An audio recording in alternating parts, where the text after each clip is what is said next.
The Swell Season Podcast is recorded by the Newsstand Studio at Rockefeller Center in the heart of Manhattan and is distributed by the Swell Season Surf Radio Network.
Hello, and welcome to the Swell Season Surf Podcast. I'm your host, Tyler Brewer. This episode's guest is one of the true pillars of East Coast surfing, a competitor, storyteller, teacher, and lifelong ambassador of the Stoke, Jason Borte. Hailing from Virginia Beach, Jason's journey began with a humbling first session in 1982 that involved a backwards wetsuit, a borrowed yellow twin fin, and several enthusiastic meetings with the ocean floor. Not long after, he rose through the ranks to become an ESA All-Star and eventually the ASP East Pro Champion. He even beat a young Kelly Slater in a head-to-head competition at the 1990 OP East Junior Contest at Sebastian Inlet. But Jason's impact reaches far beyond contest results. He became one of surfing's most respected voices, contributing to major surf publications around the world and co-authoring Pipe Dreams, the biography of Kelly Slater, along with writing The Kooks Guide to Surfing and several other books exploring the culture and soul of the sport. A lifelong educator, Jason holds a master's degree in education and spent over 15 years as a middle school civics teacher, while also founding the Jason Borte Surf School, where he's introduced generations of surfers to their first waves. His dedication to community runs deep. From memorial surf contests to working with wounded warriors, Life Rolls On, and Surfers Healing, giving countless people the gift of surfing. He was inducted into the East Coast Surfing Hall of Fame in 2016, and today, Jason serves as Director of Surf Coaching at Atlantic Park in Virginia Beach, home to North America's first Wavegarden Cove surf lagoon, where he continues shaping the future of surfing through coaching, community programs, and youth initiatives. He's also the author of Virginia is for Surfers, a beautifully crafted love letter to Virginia Beach surf community, and his upcoming memoir, How Surfing Ruined My Life, explores what happened when he stepped away from the ocean for an entire year, a social experiment that changed his life in unexpected ways. From pro champion to teacher, writer, to wave pool pioneer, Jason Borte has spent a lifetime living and giving the true spirit of surfing. Jason, welcome to the Swell Season Surf Podcast. I hope I got all that right. I don't know It's what a I mouthful. can say. I don't know if I can add that to any of that. We're done. Yeah, thank you. It's been great. I do have to admit though, the part about beating Kelly in the OP East, I don't know where that came from, but that's not That's true. like all over online. Is it really? I mean, Yeah. I should just take it. I should run Damn. with it, but What? I can't. Oh man, I that's can't. embarrassing. I got to take that out. Oof. As far as I know, the rest of it was fairly factual, but yeah, I can't. I had a couple head-to-head meetings with him. How'd those go? And going back to the ESA championships in 1985. Wow. In the boys division, that did not end well, as you can imagine. And then the old King of the Peak contest. Yes, at Sebastian I remember Inlet. that one. Had a little battle with him there, and actually thought I took that one. I was told that I did, but he squeaked by me in that one. And the OP, I never even did an OP East, so I'm not really sure. Damn. Oh man. Gemini is ruining it for me, man. Oh my God. And I should know this stuff. That is so funny because I totally thought I was like, oh, I thought Rob Machado won that one too. And then I saw it come up and I was like, Yeah. huh, Yeah. I can see how, maybe it's the hair. It looks a little like Rob's. yeah, Maybe that's it. you wish. That is Yeah. some Yeah, hair, man. exactly. I'm Seriously. jealous. Impressive. I wanted to start so you were teaching for about 15 years, and I was curious, what led to you stepping away from that, and what has the world been like since you stepped away from that? Oh, it's been incredible. It's the best decision I ever made, probably. No, I was just it was I've been very fortunate since stepping away from teaching. It's funny because I never really planned on actually teaching. Like I knew I was going to go to college and I had to major in something, and so I just picked education, like because teachers get summers off. So I'm like, Yeah, okay, I'll do that. Turns out I enjoyed it, and yeah, it was great, but I never really planned on sticking with it.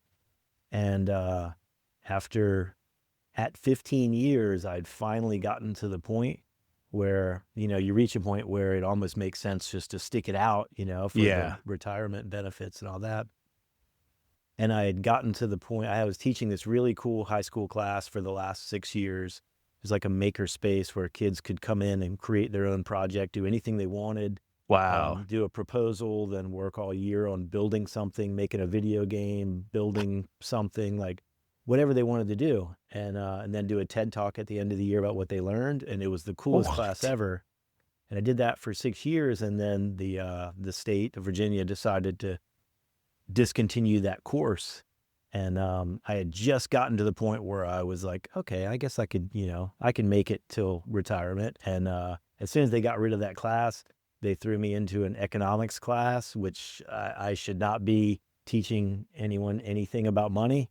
So I realized it was time to go. And it was, fortunately, the wave park was already kind of in the works here, and I had been talking to those guys about some kind of position there. So I was very fortunate. Wow. That's Yeah. so wild. But damn, that sounds like such a cool class. How did you conceive that? How did you get that going?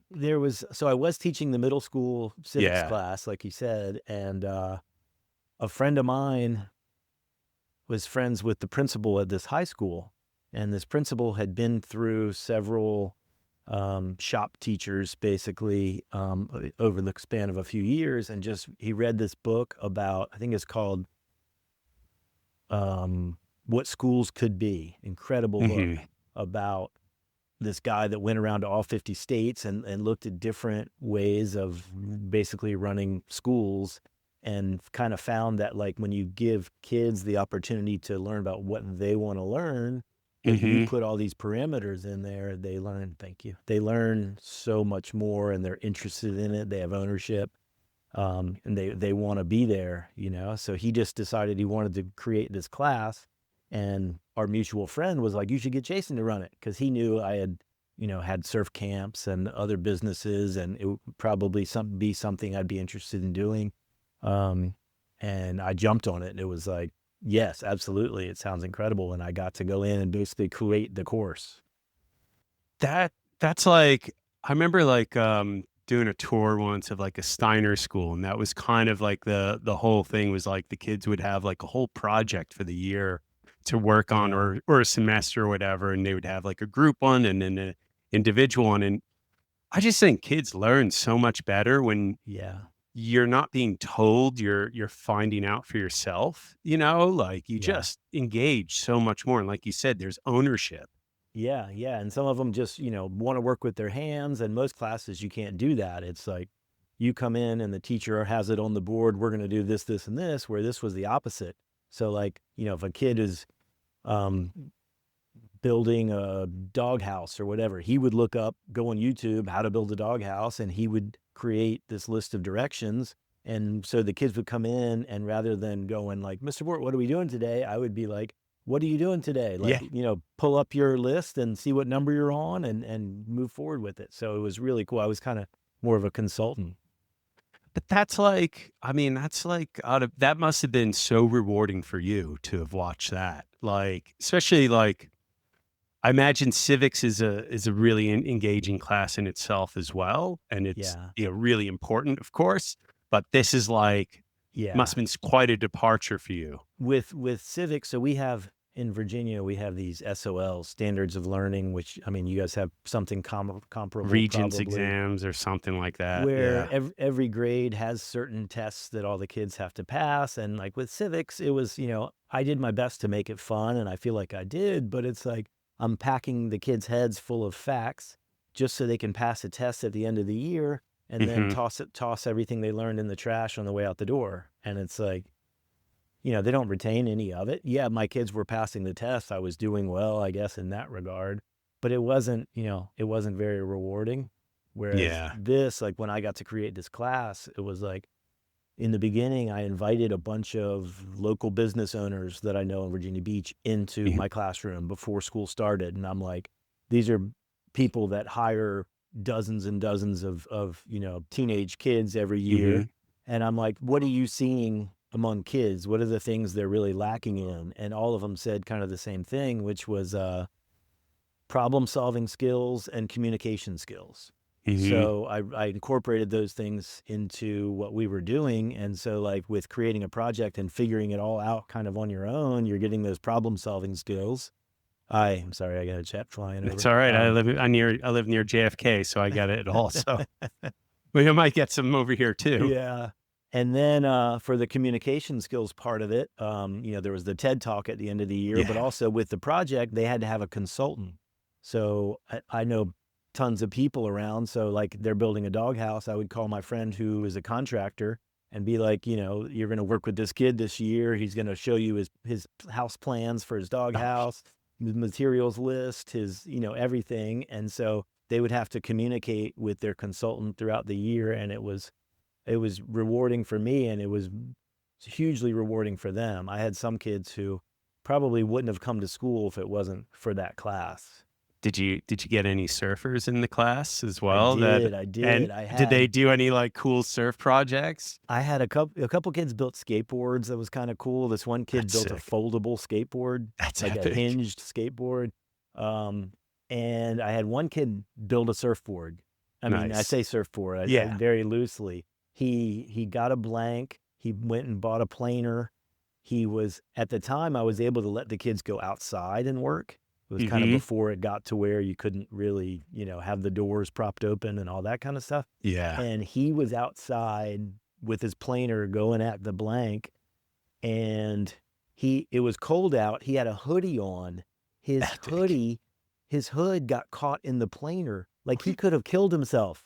Like he nearly strangled himself. The planer ate his hoodie basically, and he was like stuck in the planer and had to like his hoodie was shredded, and the board, as you can imagine, like I mean he kind of, I set him up with a local shaper, Yeah. but he kind of just went at it. I mean, it was the crudest looking thing I'd ever seen, but it was so cool. It doesn't not work. Yeah, I yeah, mean, I wonder, like, I have to wonder then, like, running a surf school and how you teach kids to surf would almost be somewhat similar in some ways because there's only so much you can teach, with surfing. Like, there's coaching, obviously, but a lot of it is the kids just finding it out for themselves and figuring it yeah. out on their own with mentors, there. Right, right. I feel like being a teacher helped me to look at it a different way, and made it easier, I think, for me to explain things, kind of Hmm. create sort of a curriculum for my camp. Like Yeah. I really always prided myself in, with my camp wasn't like a daycare. It was Yeah. like I mean, as long as anyone has been surfing, there's still things to learn, and any surfer will tell you that. And I always Hmm. I had kids coming back year after year after year, and then they'd eventually become instructors and work for me. It was awesome, but there's always something they can learn. So I really made it a point with my instructors to make sure, even if kids, yeah, this kid from last summer and the summer before, they can catch their own waves, but okay, let's talk to them about what they want to do now. They want to get on the line. They want to do a cutback. they want to do a floater, let's like, give them some homework, like make sure they're continuing to push themselves and continuing to learn. Homework. You're going to watch Searching for Tom Curren and you're going to Exactly. master that cutback. Yeah. That's like whenever I meet beginners, I'm like, just watch surf movies. Take it in by osmosis. I feel like it's the best tool you can use. I learned like from watching Tom Curren in slow motion on my VHS. Yep. Like, and I mean, I would watch it till I wore the tape out. And I Mhm. feel like, especially like if I could find a video of Curren surfing crappy waves, like the waves Yes. that I'm surfing, and there was a couple of them, there weren't many. Most of them, it was good surf, and the ones where he was surfing really blown out little shore break, I would just study those and see how he generated speed and all that kind of stuff. And it wasn't something at the time that I could explain, but I could sort of mimic it. And I feel like Mhm. that's how I figured out how to go fast on a wave. It totally does that. And the one thing I think kids are missing today is like the still photos too, because you can really Yeah. just study those and like put them up on your walls and just Right. one of Curren's cutbacks for hours, just like Yeah. trying to imagine that, or even like a lot of the shots. Remember, like especially like 80s and 90s, the shots were all like before hitting the lip or just as you're hitting the lip, not so much after. And so you Yeah. never knew what came after before, like we had, Right. like this, all the different shots, that showed the stages. So you can almost imagine, your imagination could kind of lead that a little bit more, which led to Right. probably more aerial type surfing, I think. Right. And like the bottom turn, which like Yeah, pictures of a bottom turn, like you I know. never see anything like that anymore. And it's I like, that's the foundation of everything. So absolutely. I'm curious in like one, like how did the Atlantic Park come about? Like how did that come about? Because that's like, and that must have been quite a departure for you too. Like was it a bittersweet transition, or were you just like, as just far as let me leaving at it? school, Yeah, and then going to you're like, fuck that, no way. I was like, see you guys. Just Um, peace. no, I don't. I mean, I really enjoyed working with kids. I mean, I'm still a teacher, Yeah. basically, with what I do. So I miss working with the kids because of that class that I had. It was so much fun. But no, no, I never looked back on that. But as far as Atlantic Park, and I mean, we are the first Wavegarden in North America, which the fact that that's in Virginia Beach, like still right down the street from my house, blows my mind. Like I don't Do you even. just say, hey, Pharrell, what's up every time you go in, like, I did teach Pharrell to surf in no October. way. Yeah. Which we can get into a little bit. It's kind of funny if you want. But as far as how Atlantic Park came about, it goes back to, and this is a kind of neat story. In the late 90s, I was going down to Surf Expo, working for Quicksilver, running the surf team for the Yeah. East Coast with Matt Keckley and stuff like that. But so I would just go down for a couple days, and it was like that year was like 97, 98, I think. I just flew down for like 2 days, didn't bring a surfboard, just brought, a change of clothes, and was just going to be at the Orlando Convention Center all weekend. At the time, they were having a contest at Typhoon Lagoon with Yeah. like Kelly and Rob I Machado remember and that. Shane Yeah. Beshin, Shea Lopez, a couple other guys, Dorian. It was only 6 guys, I think, Yep. and it was kind of an invitational thing. Their sponsors each kicked in some money for the purse and all that.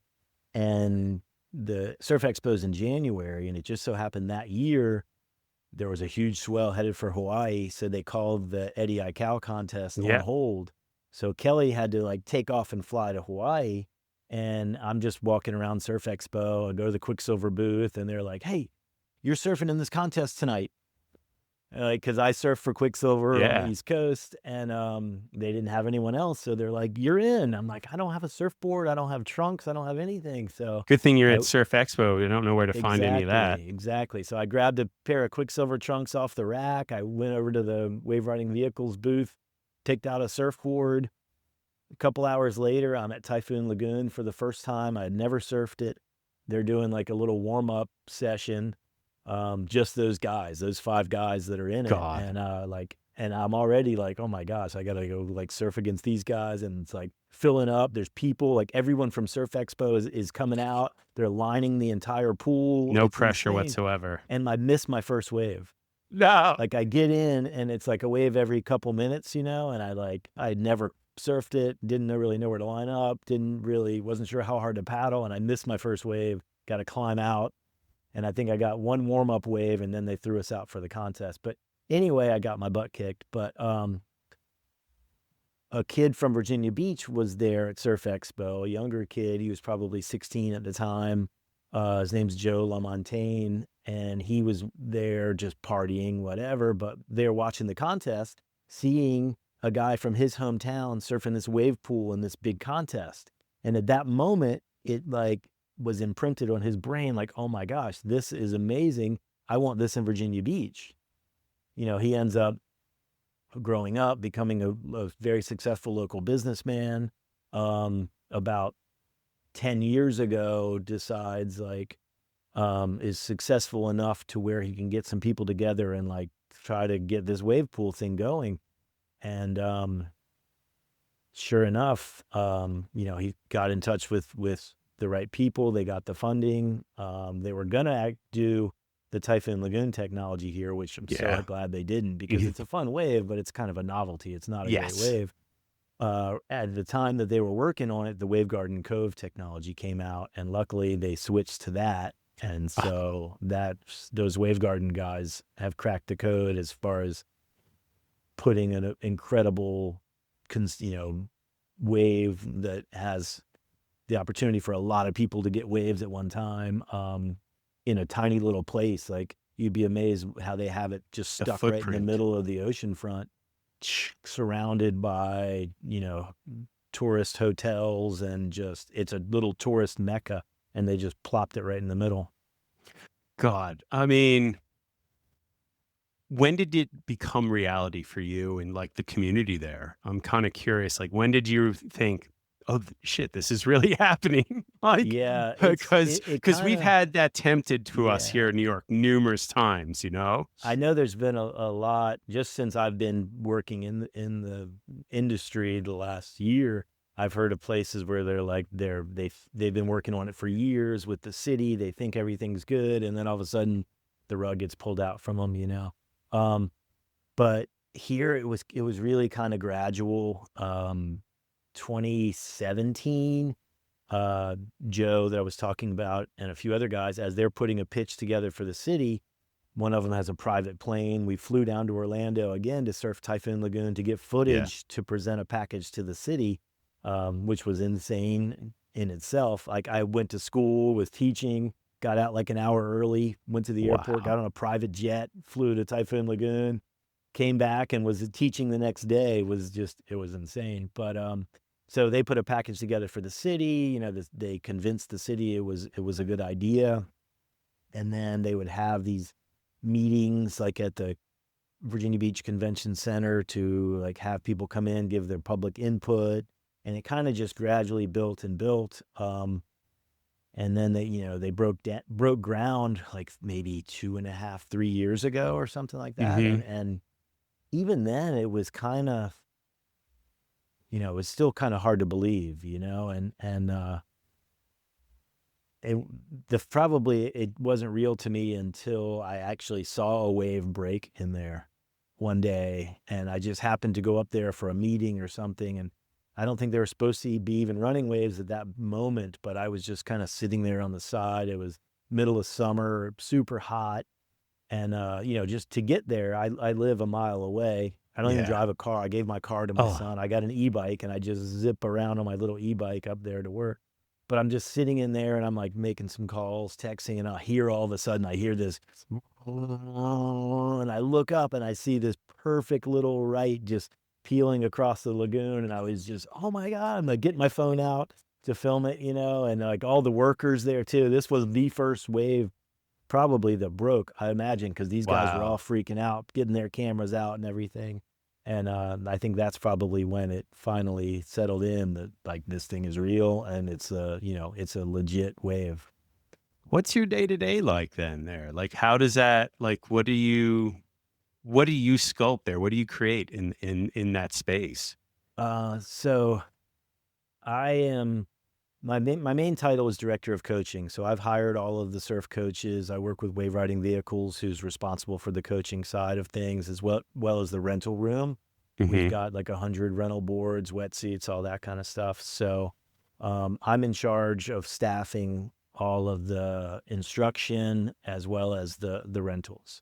So Wow. I oversee all that. But then I also work for Atlantic Park, just helping them with marketing, like creating events.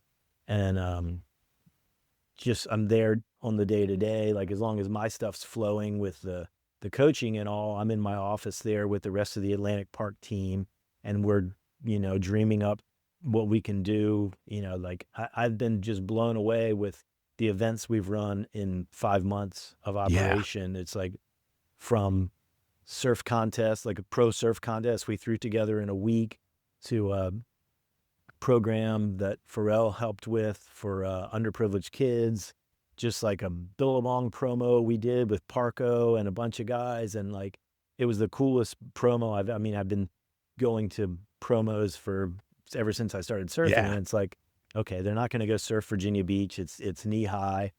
They're going to go sign some posters at a shop, or they're going to go to a bar or whatever. But like, to be able to do a promo in there, Parco is like getting barreled, doing big hacks. The entire lagoon is lined with people, and it's like, it's insane. Every single event we've done there it's been so much fun.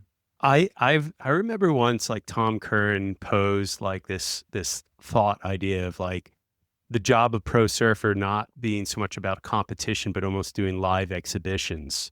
And wave pools provide that, where you can bring someone like Tom Curren or Yeah. whoever. And like, I mean, I would pay to watch fucking Curren. That's like going to see Oh, a still, concert, yeah, he's in his Like, 60s, and Curran came here a few months ago, and yeah. I had never met him, No, and shut up. You had I never met I had Curren? never Like, met him. I talked to him on the phone a couple of times, like back in the day when I was working for Surfer or Swell.com, to do a little interview over the phone. But he came in, and like, my team was like, "Are you going to go talk to him?" I'm like, "No, I've been here all day. I'm going home. Like, whatever. I don't care. I'll watch the video." Um, and they're like, "Well, you got to go meet him. Like, just come on." And so I go in, I start talking to him. He's super cool. Like in that setting where it wasn't like an interviewer asking me yeah, questions, it was just like, "Oh, hey, what's up?" Like, "Oh, cool. Did you bring a board? What are you going to ride?" And he's like, he didn't bring a board. And I'm like, sounds about right. I had an idea of kind of what he likes to ride. And I had this little fat 5'4" twin fin, Nice. WRV. And I'm like, well, I got a board, like I got a little twin fin that you might like. And, but we also have a whole rental room with 100 boards in it. And he's like, "Oh, that twin fin sounds cool. Like, let me check that out." So I grabbed the board, bring it in there. And he's like, "Oh, this is perfect." And I'm like, "Well, do you want to grab another one just in case you don't like it?" He's like, "No, no, this is good. This is good." And, but he's got these fins that he insisted on using. S-wing fins, right? Is that what they're called? They're the Yeah. The freakiest big, looking. I got them. They're amazing. I It love them. looks like if my 1.5-year-old granddaughter tried to draw a picture of a Christmas stocking, this is what it would look like. It's like a ridiculous. So he's got 2 sets of those and my fins. And so he goes and gets ready and comes out, and he's just going to like put his stuff down like on a chair. And I'm like, someone's going to snatch this stuff. I'm like, "All right, I'll hold your stuff, and you go surf. And if you need anything, I'll be up here." He goes out, like his session had already started. He missed the first 10 minutes of it. Sounds He about goes right. out, catches a wave, and next thing I know, he's belly boarding in. I'm like, "Oh shit, I guess he wants to switch already." He comes in, switches to the other you said S-wing fins? S-wings, Yeah, yeah. wants to try the other pair. So he's Yeah. missing more of the session. We switch his fins out. He paddles back out on those. I'm like, okay, I can finally chill. I'll put his stuff in the rental room. I can, just go back to work, get all my stuff done.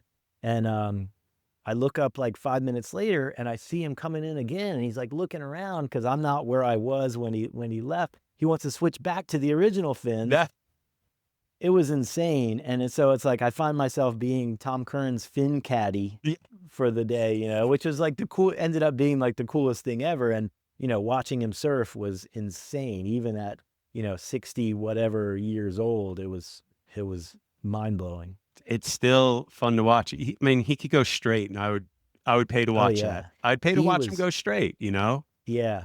The Well, thing that he did that I haven't seen anyone else do is like, yeah, he was getting barreled, yeah, he was doing cool turns, but then like towards the end of the wave, it gets kind of soft. mm-hmm. And I've never really seen anyone do like a full roundhouse in there. And somehow he was able on with maybe it was those fins, I don't know, but like you get barreled super styly, come out, do a turn, and then it like pump down at the end and do a big smooth roundhouse on like a little 2-foot section at the end of the wave. It was just beautiful.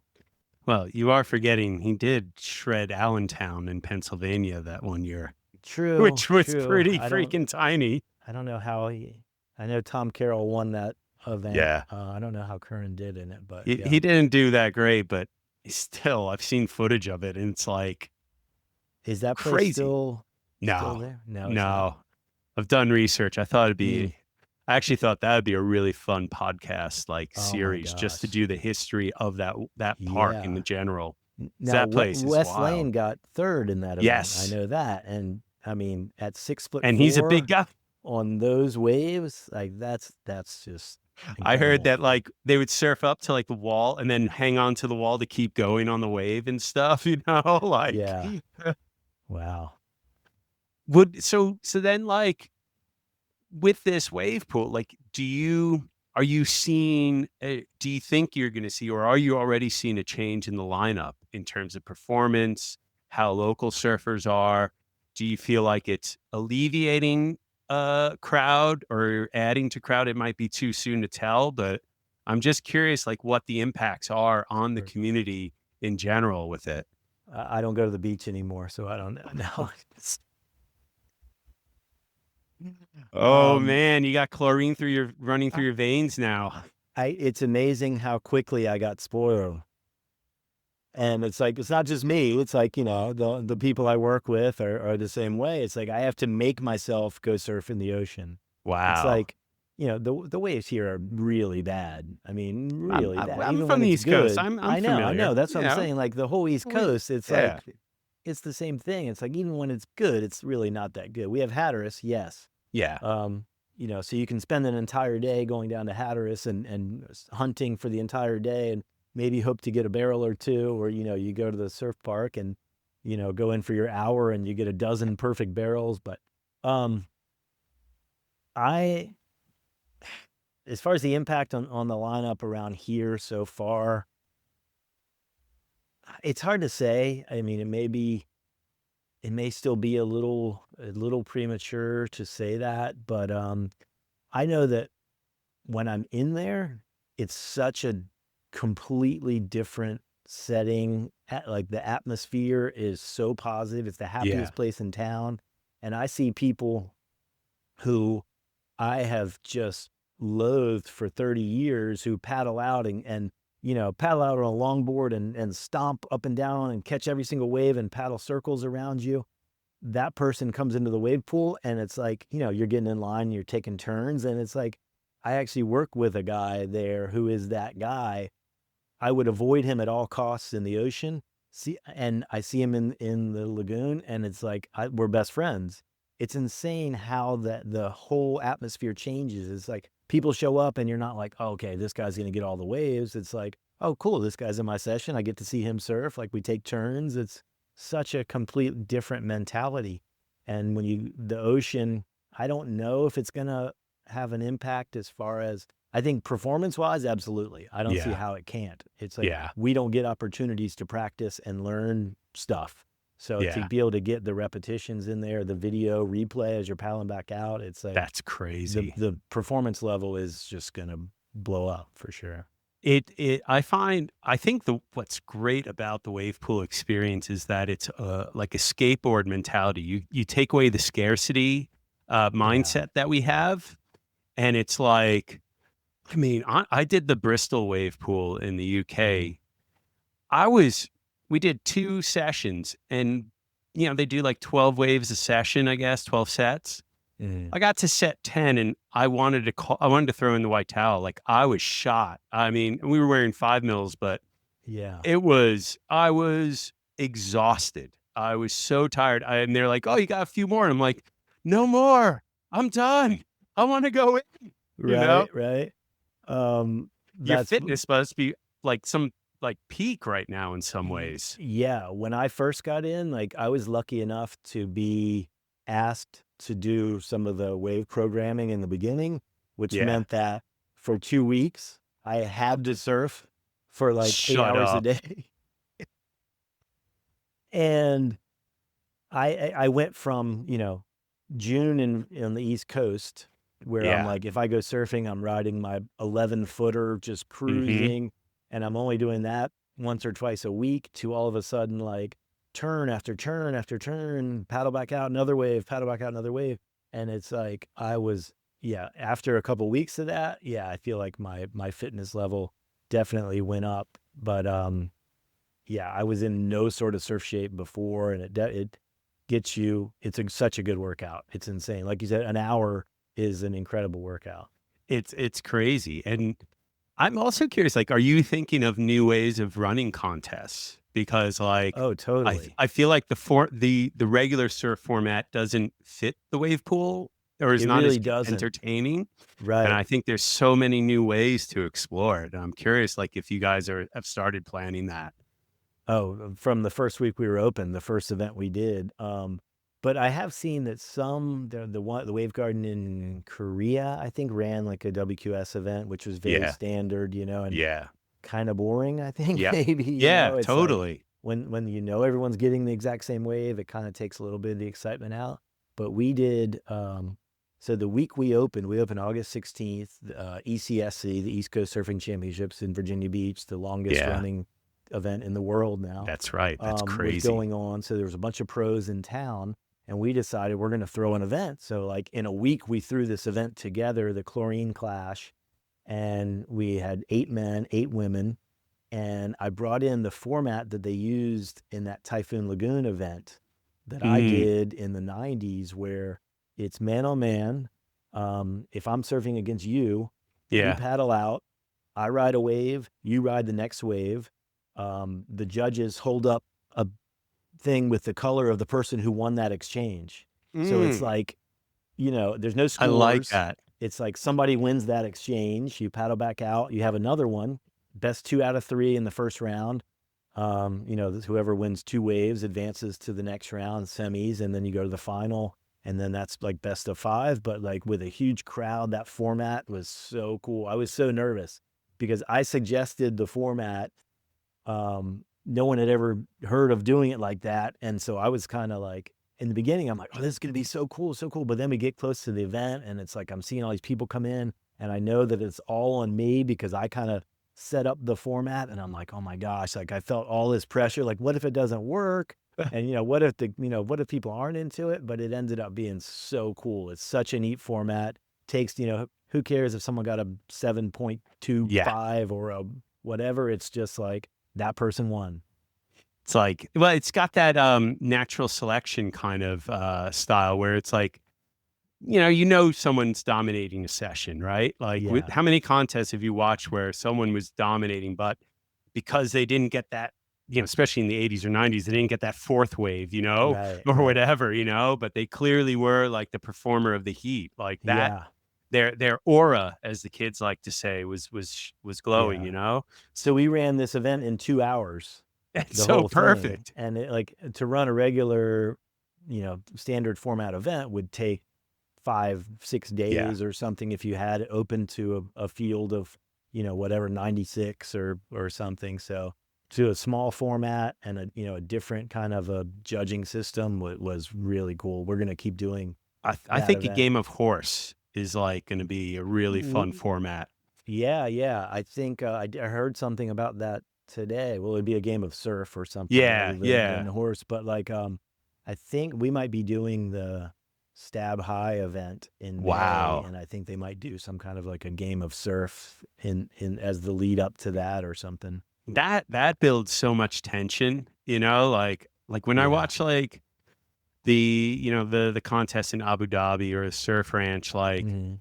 I feel like that wave particularly should be more so like figure skating where they have to hit certain maneuvers on that Mhm. wave, and have to do, and they get judged on that maneuver. And scored on that as points instead. Like that way, you really can build more tension that way, as opposed to how it's run now, where you just can fall asleep pretty quickly, I feel like, unfortunately. Yeah. I mean, I think that what you're saying could work for sure. On the other hand, making it more like gymnastics or something where there's like a preset routine. I don't know, like, that kind of takes He's a little going for a element triple. of, He's going yeah, right. Like you for already know what they're gonna do. Yeah, it's crazy how it gets boring when you have the one thing that's ever lacking in a contest, which is waves. You have that guaranteed, and then it kind of, I don't know, it takes a little bit of the excitement out of it. No, I think it's cool. That, and like if you could throw variable waves in there where the surfer doesn't know what it's going to do, like Yeah, that's also like things that can add drama or right. artificially add the drama to it, which I mean how fucking stoked are you that you get to play in this, man? Like I can't. seriously, what did you do in the last life to get that? I mean, I've been asking that my whole life, honestly, like just to fall into surfing and just get to travel around the world. And without surfing, I never would have done that. And just, to be able to even do that, first surf, get paid to surf around the world, then get paid to go around and write. It's like, I think I paid for it maybe with 15 years in the classroom afterwards. But no, And one yeah, year of not surfing. yeah, we'll get to We'll get that into for sure. But going in there to work, honestly, like I don't really take days off. It's because it's like when I'm off, it's like I want to be there because I'm seeing my friends, seeing people I grew up surfing with that kind of got out of it, kind of got out of shape, got injured, got busy, got whatever. They're like teenagers again. Yeah. It's the coolest thing ever. It's just I want to just it's we just want to be there. Not to mention also the more altruistic aspects to it. Like, I mean, doing the like Wounded Warriors or Life Rolls On or, Walk on Water or any of these, Mhm. programs, or taking just kids who have never had the exposure to surfing in general, like to put them in a controlled environment that's safe, Yeah. secure, and can build confidence is also like, that's got to be so rewarding as well. And I'm curious, like what you've done so far in there and what your plans are for that. Yeah. When I did get the job and went in there and we started having meetings and stuff, it's like, I mean, I told the guys I work with straight up, like, I love this, this will be fun, blah, blah, blah. But what I care about is like, I don't want to work at a country club. This should not be some elitist thing. I know we need to make money, Yeah. but like, it's my passion to open those doors for people who can't afford to come in and otherwise wouldn't get to surf. And with my pay surf camp that I've done for 25 years, for the last 12 years or so, I've been doing like 1 week of a free camp for Yeah. basically for kids that can't afford it. And worked with the school system here in Virginia Beach, and even like we did this Wave Warriors thing, kind of Yeah. like a Wounded Warriors thing, but Yeah. I helped start that with a friend, Ken Hunt, local surfer here. And we did that for 15 years and it kind of fizzled out. Like there wasn't as much of a need for it, which is a great thing. Yeah. So we kind of just quit running it and I took over our nonprofit and was going to use it for doing my free camps for kids. And as soon as we got into the park, within a few weeks, we started like having all these meetings about different things we can do. And with Pharrell being involved and his connection with Adidas, Yeah. next thing I know, they're like, yeah, Adidas wants to sponsor this whole program. We're going to do it like for a year and we're going to give you this money. Holy. Go create a budget. I'm just like, okay. Should have paid attention while teaching economics, huh? Yeah, exactly. I needed a little help there, but we kicked it off in October. We brought in, unfortunately, because when we opened, there was only so much we could do when it was still warm out, Yeah. but we were able to kind of kick it off in October. Pharrell came in town. He was there at the event. We had 100 and maybe 110 kids from the community that not one of them would ever probably get the opportunity to go in there and surf just because of what it costs to go surf, and we got to take them surfing, and now we're planning the spring kickoff. And after the spring kickoff, it'll be 1 day a week. We'll bring in 40 kids That's from amazing. various schools around the city, and they'll get to go like 3, 4, 5 times and actually learn to surf, work their way up through a couple levels. And then the plan is to take them and do a little beach camp with them, and hopefully give them a surfboard at the end of it, to where it's not just like, here's surfing, good luck, try it. It's like, we're going to teach you everything about it. We'll take you in the ocean. You can learn all about, surfing in the ocean. We'll give you a board, go. Now all you got to do is get to the beach. And to be able to do that, like that's the coolest thing in the world, And I think that's like, that to me is the purpose, like the main should be one of the main purposes of wave pools. It's just like, yeah, because hopefully the hope is also that people will surf and then go out in the ocean and then learn about the environment, learn how to make better policies for protecting their coastlines, and have more of a stake in it, and exactly. And obviously also like teach a lot of people how to swim, which I think is a real problem. I know here in New York, where a lot of kids don't have that access, Which is part of that whole program too. I should have mentioned that it's swimming and surfing. That's amazing. So we were able to work with Ebony Beach Club. They're amazing. Does stuff all over the country. They're insane. But they came, and we had one of our. You had some of our crew down there: Farmata, Quest, Kwame, like whole bunch of like of our friends some down there. Incredible surfers too. Right? Oh my gosh! Seriously. I was blown away. Yeah. Like they just started some of them too, which is crazy. Like they got so fucking good quick, and it's like, I love watching them. They're like they embody everything that is so good about surfing, and it's like, and you're just like, yeah, the kids are all right, man. Yeah. You kind of hit on the main thing I think about it is like growing up, it was always like, okay, we have these waves. It's a limited resource. Like, everyone else beat it. This is my wave, whatever. Right. And it's like, now I totally see a difference in terms of like, the oceans are not going to take care of themselves. So it's like the more surfers we have, if you're a surfer, inevitably you become like a steward of the environment. So it's One like hopes. the more of those, pretty much. Yeah. The more of those we create, it's like the better off, the oceans are going to be as a result, I think. So plus it's the opportunity you're giving these kids, whether they stick with it or not. It's like this, they're getting this confidence boost that they can do anything. It's like one day they don't know how to swim.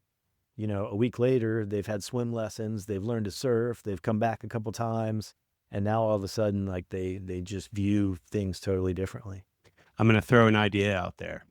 The big thing I think is one of the biggest disconnects is the old guard of surfers and mentoring and youth. And I think there's something that can be done there, like where those kids graduate and then maybe they have like an older brother, sister that they surf with, sort of, an older guard, local, maybe even a crusty old local.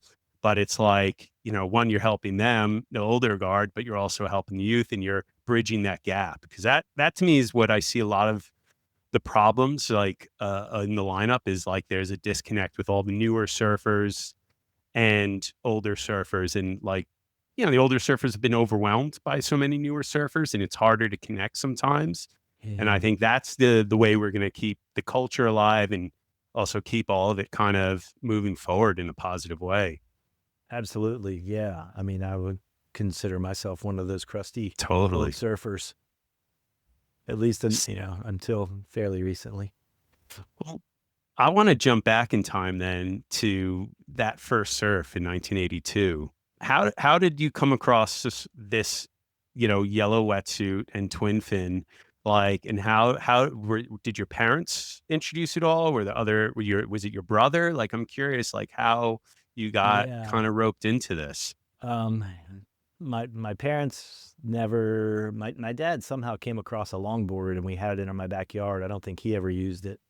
So I never learned anything about surfing until I was about 12. We moved in Virginia Beach, but a little bit closer to the ocean, just a different neighborhood. And my brother met some kids at school that surfed. Like I would My brother's 2.5 years older. Is And Derek whatever, is his name? Derek, yes. Yeah. He's a successful movie director. He's Nice. done some incredible things, but whatever he did, I was going to do. It didn't matter, if it was figure skating, I would have gone figure skating. Like whatever it was, I was going to do it. So it's not like I yearned to surf. It was like, that was just the next thing that Derek's doing. So I'm just going to go do it. And so my uncle had this old Hansen twin fin, and his wife, my aunt, used to babysit me, and I guess somehow word got to them that I wanted to surf, and he's like, "Oh, I got this board here, take this." And How old were you? I was 12. Good age. And oh yeah, it was great. And the wetsuit I think I bought from Pete Smith's surf shop, which I hadn't even surfed yet, but it was too cold to surf without a suit, so I had this Bailey wetsuit, which is long gone, but it was like this. It had this like fur on the inside. It was like $80, but I had it on layaway, and every week I would take $5 up there until I finally paid it off. And of course, my two friends that I went with, they surfed. They didn't tell me I was putting my suit on backwards or anything like that. And we paddle out, and there was, I didn't successfully ride a wave at all, but I couldn't wait to go back. What was the scene like back then? I mean, it would have been pretty tough, I imagine, to try to break in as a kid. And this is like West Laine, height of West Laine, Yeah. Jesse Fernandez, I imagine, kind of age in Virginia Beach. Yeah, Jesse's not from Virginia Beach. We used to kid him that he was, because he would always come here. But no, Wes was just starting out on the world tour at the time, and the atmosphere that you're talking about at First Street, the jetty there, like that's the spot. That was an arena. It was a gladiator pit. It was like you could go anywhere else and you'd be totally fine, but you go there and it's like it's a freak show. It's it's wild. Like you really have to watch yourself, because there's a total pecking order, and as a little kid, you're at the very bottom of that pecking order, other than the boogie boarders. At the time, boogie boarders were even below a newbie Grom. But, there's so many rungs on that ladder. And like, as soon as I got into it, it was like we had our old steel pier there that had burned down. And so there was remnants, like shards of that still in the sand. There were these buoys saying, "Be careful." And your own little Dogtown type of vibe. Oh my gosh. And they had us like hemmed into this one little block where there's tourists all up and down the beach. The surfers have to be in this one little block. Yeah. It's summertime, it's packed, and it's like trying to get, the waves suck to begin with. And so if you're not on one of the top rungs of that ladder, you're not getting anything.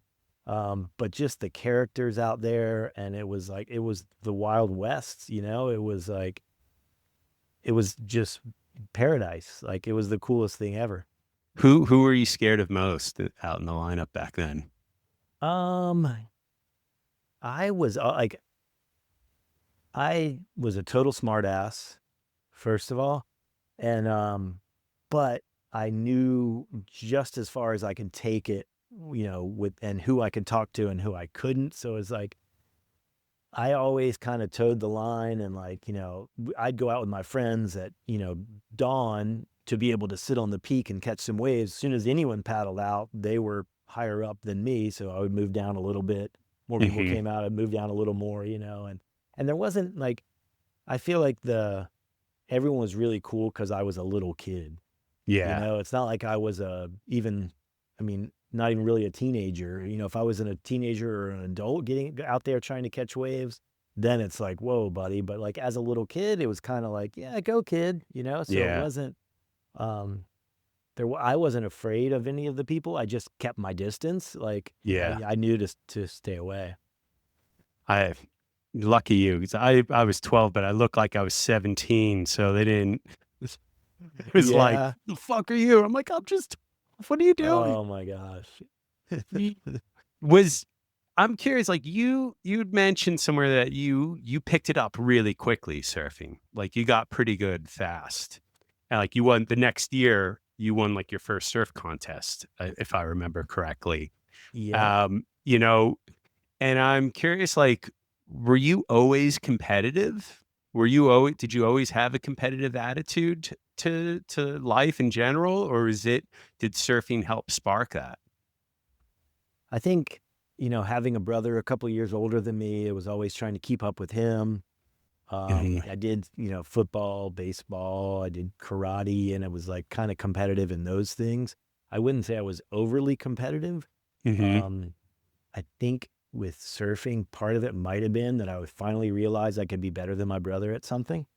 And not that he was a great athlete or anything, but Yeah. like when you're that age, you're 2.5 years older, you're gonna be better than your little brother at everything.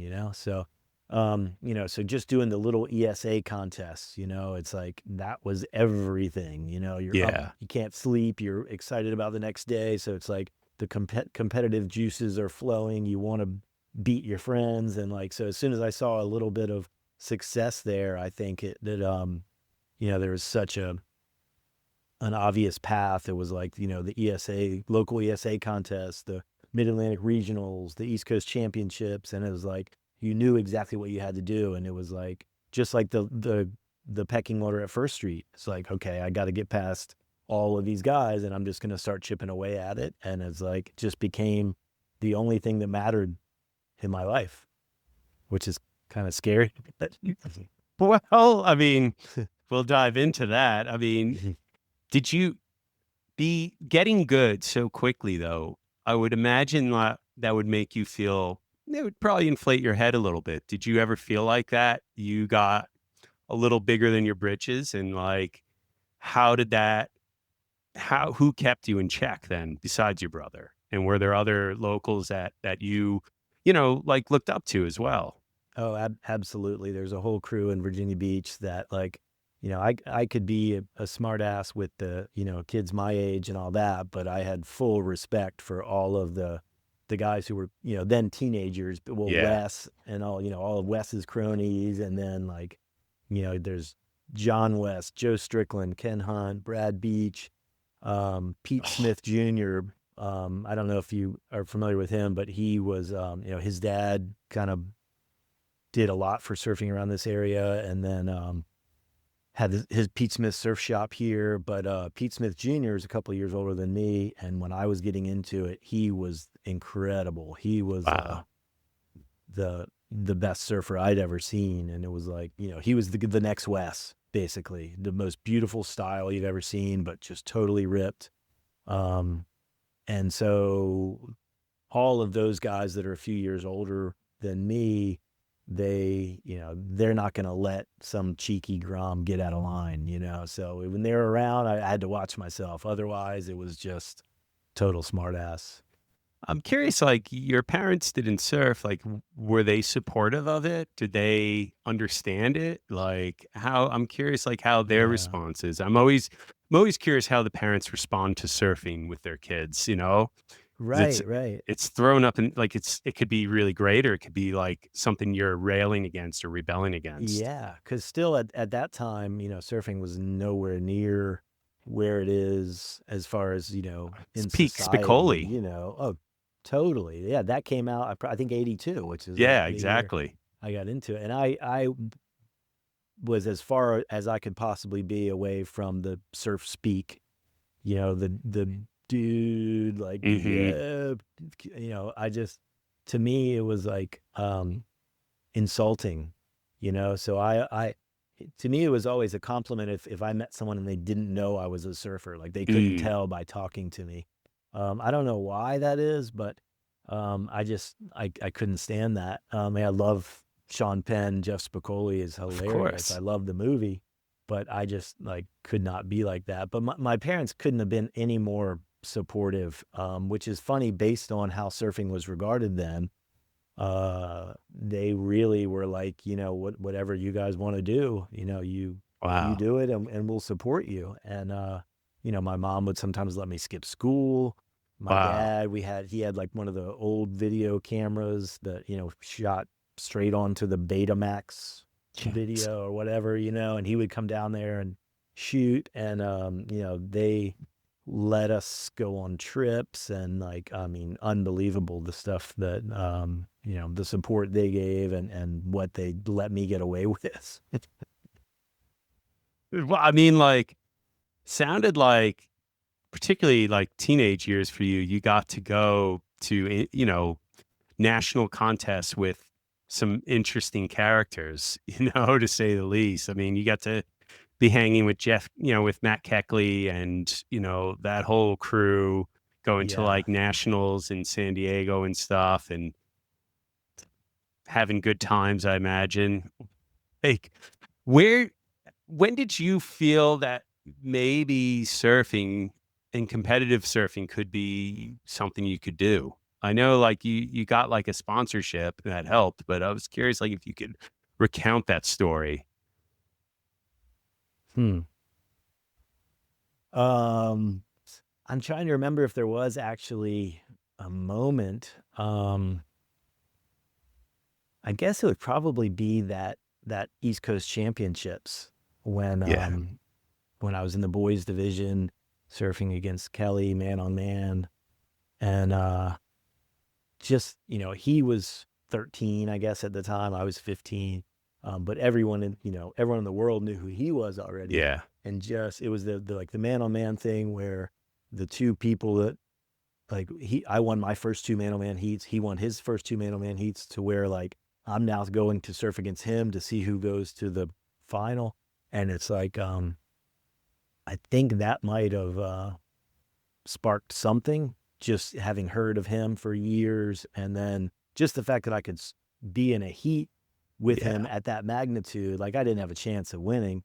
Like, I remember I had watched him in a previous heat do pump down the line, go straight up off the lip, grab his board 2 feet over the lip, do like a barrel roll, flip, and like kind of land on his belly, but then hop back up.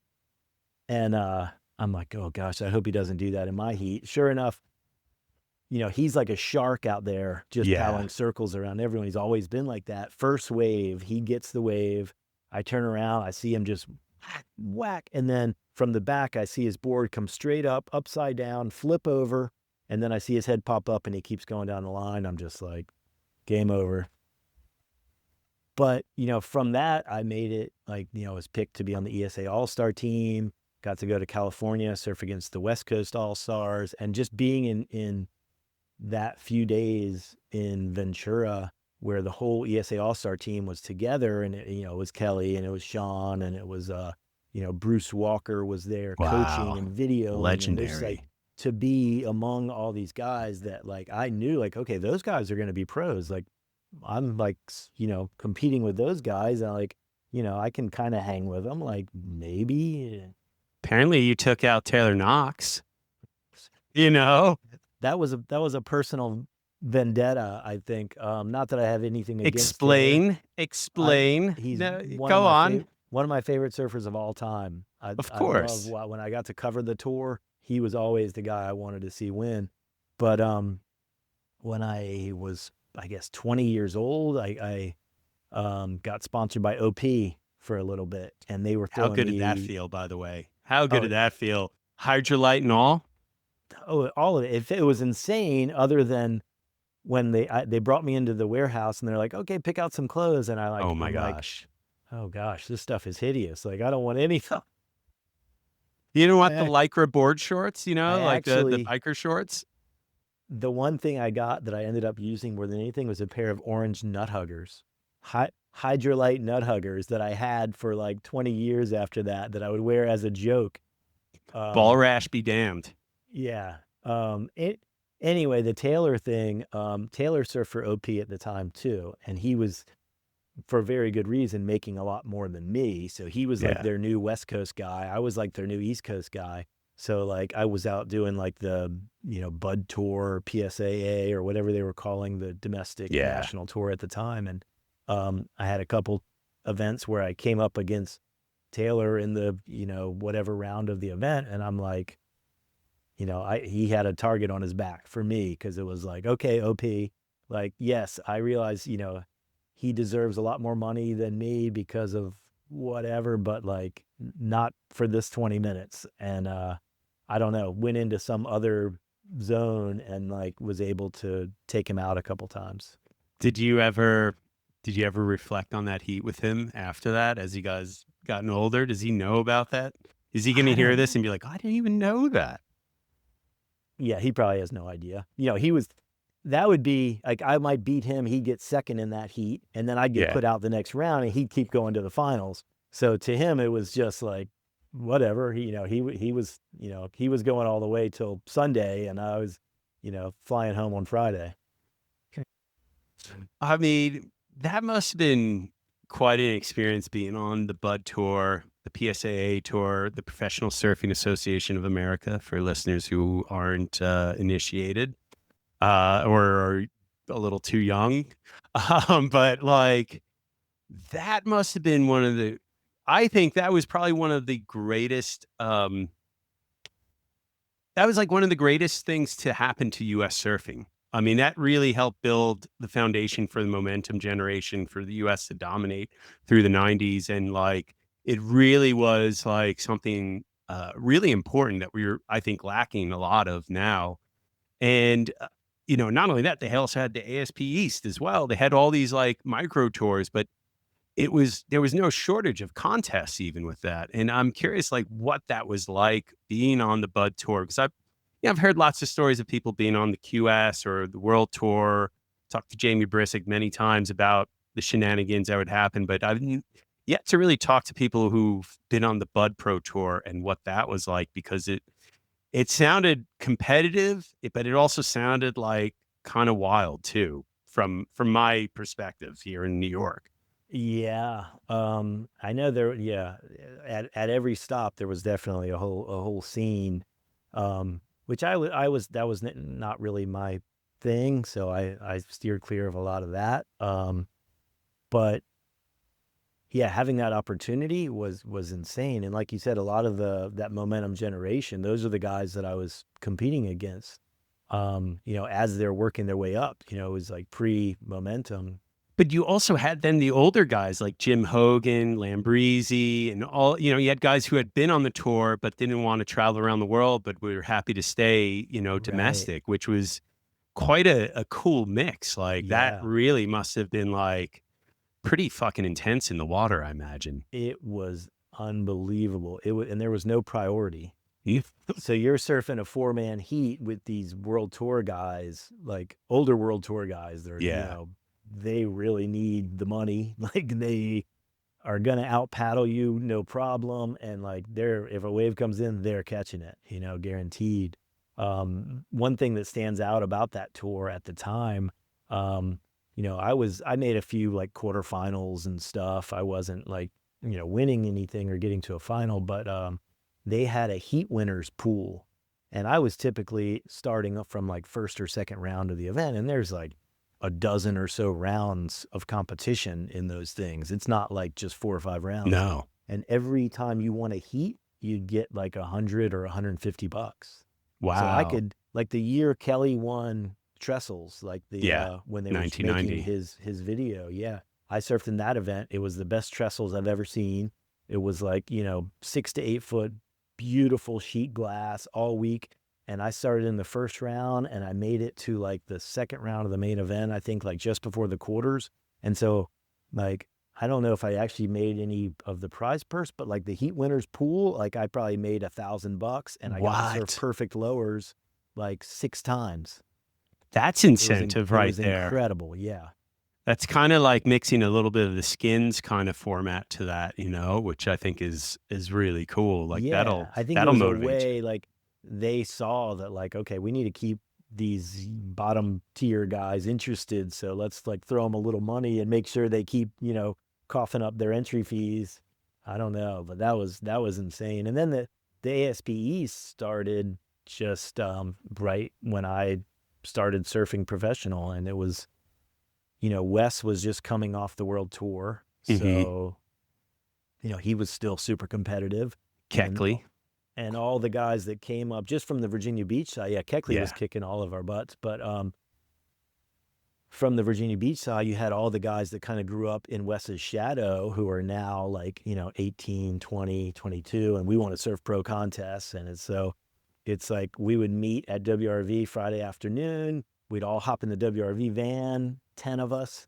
We'd Wow. barrel down I-95, show up at the beach in Florida at 6 a.m, go out, surf our heats.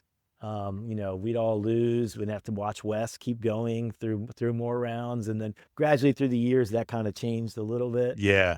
But it was the coolest thing ever. When I see those guys around, like we're always bringing back stories from those trips because it was like the coolest thing ever. We weren't doing well for a few years. We were watching Wes do well, and it was Matt Keckley. It was, Rich Rudolph. It was like, these Yes. Florida legend guys, Scott McCrannels. But they were the funnest trips ever.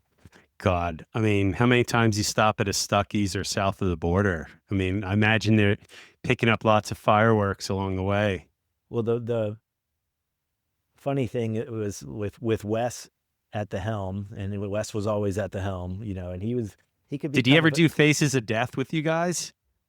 We weren't doing much Lucky. of that. It was, that's more driving like around town. This was just I-95 the whole way, and we were not stopping. If you had to pee, you found a bottle and you peed. He's like, that van had two gas tanks. No So way. we get through a tank and he just flips it to the other one and we just keep going. And it's like, Wes was the dictator. He's like, meet me at 5 o'clock at WRV. We're leaving. And it's like, you get in that van and it's not stopping. And, you got in line or you got left. Wow. Yeah, it was incredible. Did Wes like help coach you guys as well? Or was it like, no? He wasn't taking on a mentorship. He was just like, WRV told me I had to drive you guys. We picked up so much just from watching him. But Yeah. I really don't remember him ever being forthcoming with any kind of, tips or anything. It's like, that's just, now he has a surf camp and maybe it's a little different, but, that just kind of wasn't his style, I think, which, I love nothing more than helping, share what I've learned with kids and seeing them then, use it successfully, but that wasn't Wes's thing. Can you just like, I hate to linger on him for a little, but I think it's important for our listeners who may not have grown up around that age, but I was hoping maybe you can kind of share like what importance he played, not just to Virginia Beach, but to East Coast surfing particularly. Absolutely. Yeah. He wasn't the first East Coaster in the top 16, which then was the top 16 was the big thing on the world tour. Pat Mulhern and a couple other guys, I'm sure. Yeah, maybe Jeff Crawford, I think. But, Wes had a couple years there in the mid 80s where he was going for world titles. Like he was second in the world in, I think, 85 for a big portion of the season. He was winning events and, just for, in Virginia Beach, but just the whole East Coast, like you said, to see somebody who grows up surfing the same waves, crappy waves that you're surfing, deals with the same stuff and has, gone through the ESA and worked their way up and is now at the highest level and winning, like you can't really, the value on that is unbelievable. And to see that it was possible was unbelievable. To go to like different places and surf with him too, like surf with him in Virginia Beach, insane. But then to like, see him in Hatteras, which no one I've ever seen in Hatteras could do. He was a magician on the biggest, gnarliest barrel days down there. He would take off so deep and so late, you'd just be like, oh, he's dead. And he would just get spit out way down the line. And then to be able to go to Hawaii and surf with him, like that made, like one day I surfed like barely Waimea with Wes. And I borrowed this like 9.2 of Matt Keckley's, this giant single fin. And like, just to be out there sitting near Wes, like it felt okay. It's like almost like I was at First Street or something, but it was unbelievable to be able to have someone to kind of lead the way. I mean, that's the whole thing. Like he was so respected in Hawaii. That's the thing. Like he really, that's where he shined, of course, because he's like 6'4" or whatever. Like he's massive guy. And so it was like perfect for him. And he did really well there. And to be featured like in Wave Warriors, I mean, God, like to have a segment in Wave Warriors Yeah. too, like Yeah. it's Yeah. I no mean, he joke. was like, Triple Crown. He was like doing really well in all the events. I think he got a second at Sunset at one point. It was always like, he did really well in Hawaii and really kind of like, I don't know that he was any better in big waves. Like in small waves, like He it was doesn't great make there sense, too. but he was just incredible. But yeah, in big waves, he definitely like used his size to his advantage, and it was cool to you know just be there and seeing it in person. When you borrowed that Keckley board for Waimea, did Keckley make you have to wear the leash on your front foot? Uh, he wasn't there. I don't think he was there. He just like I went and grabbed the board from under someone's house or something, I think. That's funny. Later in the 90s, when I started working for Quicksilver and we were doing surf camps up and down the coast, I'd always kind of give him a hard time for that. I guess he skateboards Mongo regular foot. No, he skateboards or regular regular? foot All and right. then surfs goofy foot, and which is crazy to begin with. And then he insists that your leash on the front foot makes it, Well, there's harder less for it to get drag. tangled up or some, yeah, less drag or something. I don't know. I don't remember, but I learned it so much from Keckley. He was competitively and everything. He was just a wizard. And Aerial forefront oh right there. gosh, yeah, that too. Him and John He was Holman. he was the biggest Grom in the world though. Like, even he was in his 40s at this point. But the biggest Grom ever, playing pranks on people and just like, any kind of like anything, any kind of hijinks he could get up to. He was like a, Tom Sawyer kind of just, it was awesome. Cruising around with him was unbelievable.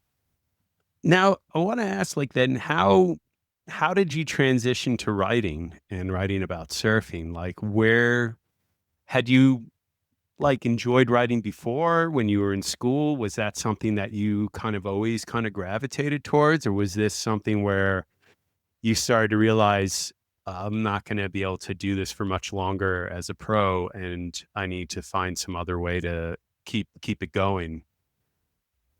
I wish I would have had a little interest in it in school. Mhm.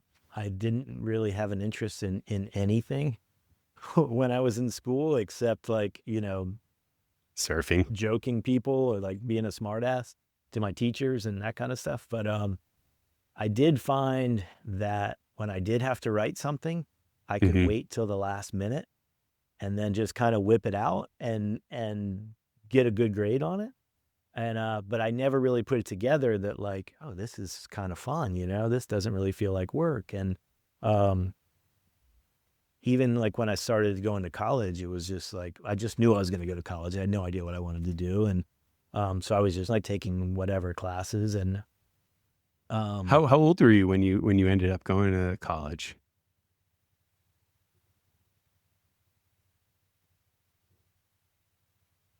for a few months, skipped that first semester, started the next semester, went like a year, decided I was going to go on the tour, so I quit, got my ass kicked, came back, registered in school. A year later, decided to go on the world tour, got my ass kicked, came back. It took Wow. me several years to graduate. But when I was 22, my best friend Jeff Hunter, who was one of the best surfers ever from around here, we grew Hmm. up together. We were like sparring partners. He was incredible. He moved out to California to do like the PSAA, and I'd go out and stay with him. And really, really good surfer, amazing human. And he passed away unexpectedly, and Surfer Magazine reached out to me to just write a little kind of obituary thing about him. And I'd never really written anything other than my English assignments. But I did. Steve Hawk was the editor at that point at Surfer, One of my favorites, I which I think. didn't realize he was Tony's brother at the time, but I realized that later. So I wrote that article, and then we started doing a little event in Jeff's memory every year. And ESM had just started, and they wanted me to write a little kind of wrap up on our little contest that we would do every year in Jeff's memory. And so when I graduated college, I didn't, I'd gone for an education degree, didn't really want to teach, never thought I would use that. And so I'm like, oh, shoot, what can I do? And I'm like, all right, I've got these 3 or 4 articles I wrote. And so I sent them to Surfer, sent them to Surfing. And Steve Hawk was still the editor at Surfer. And it took him a few months. I think he had a stack of things on his desk. And several months later, he got to it and he's like, called me and he's like, hey, we need an East Coast editor. You want to do it?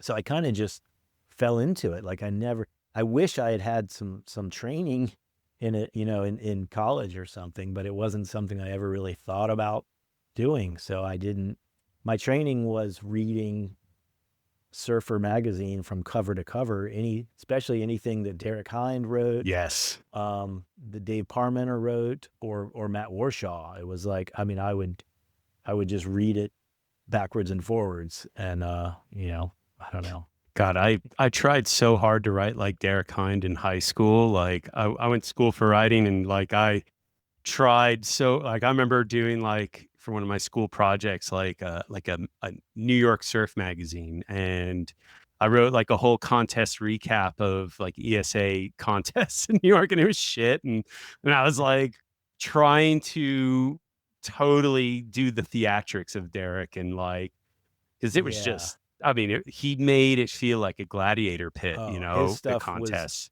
When a magazine would come, I would like, that's the first thing I would go to. Totally. Like, the top 44 review. Top 44 like, was the best.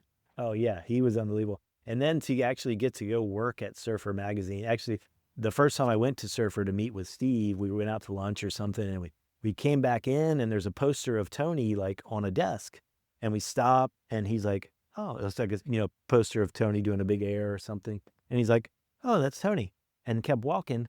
And then it just like clicked. I still at that point had no idea. And I'm like, oh my God. Good thing you didn't talk shit.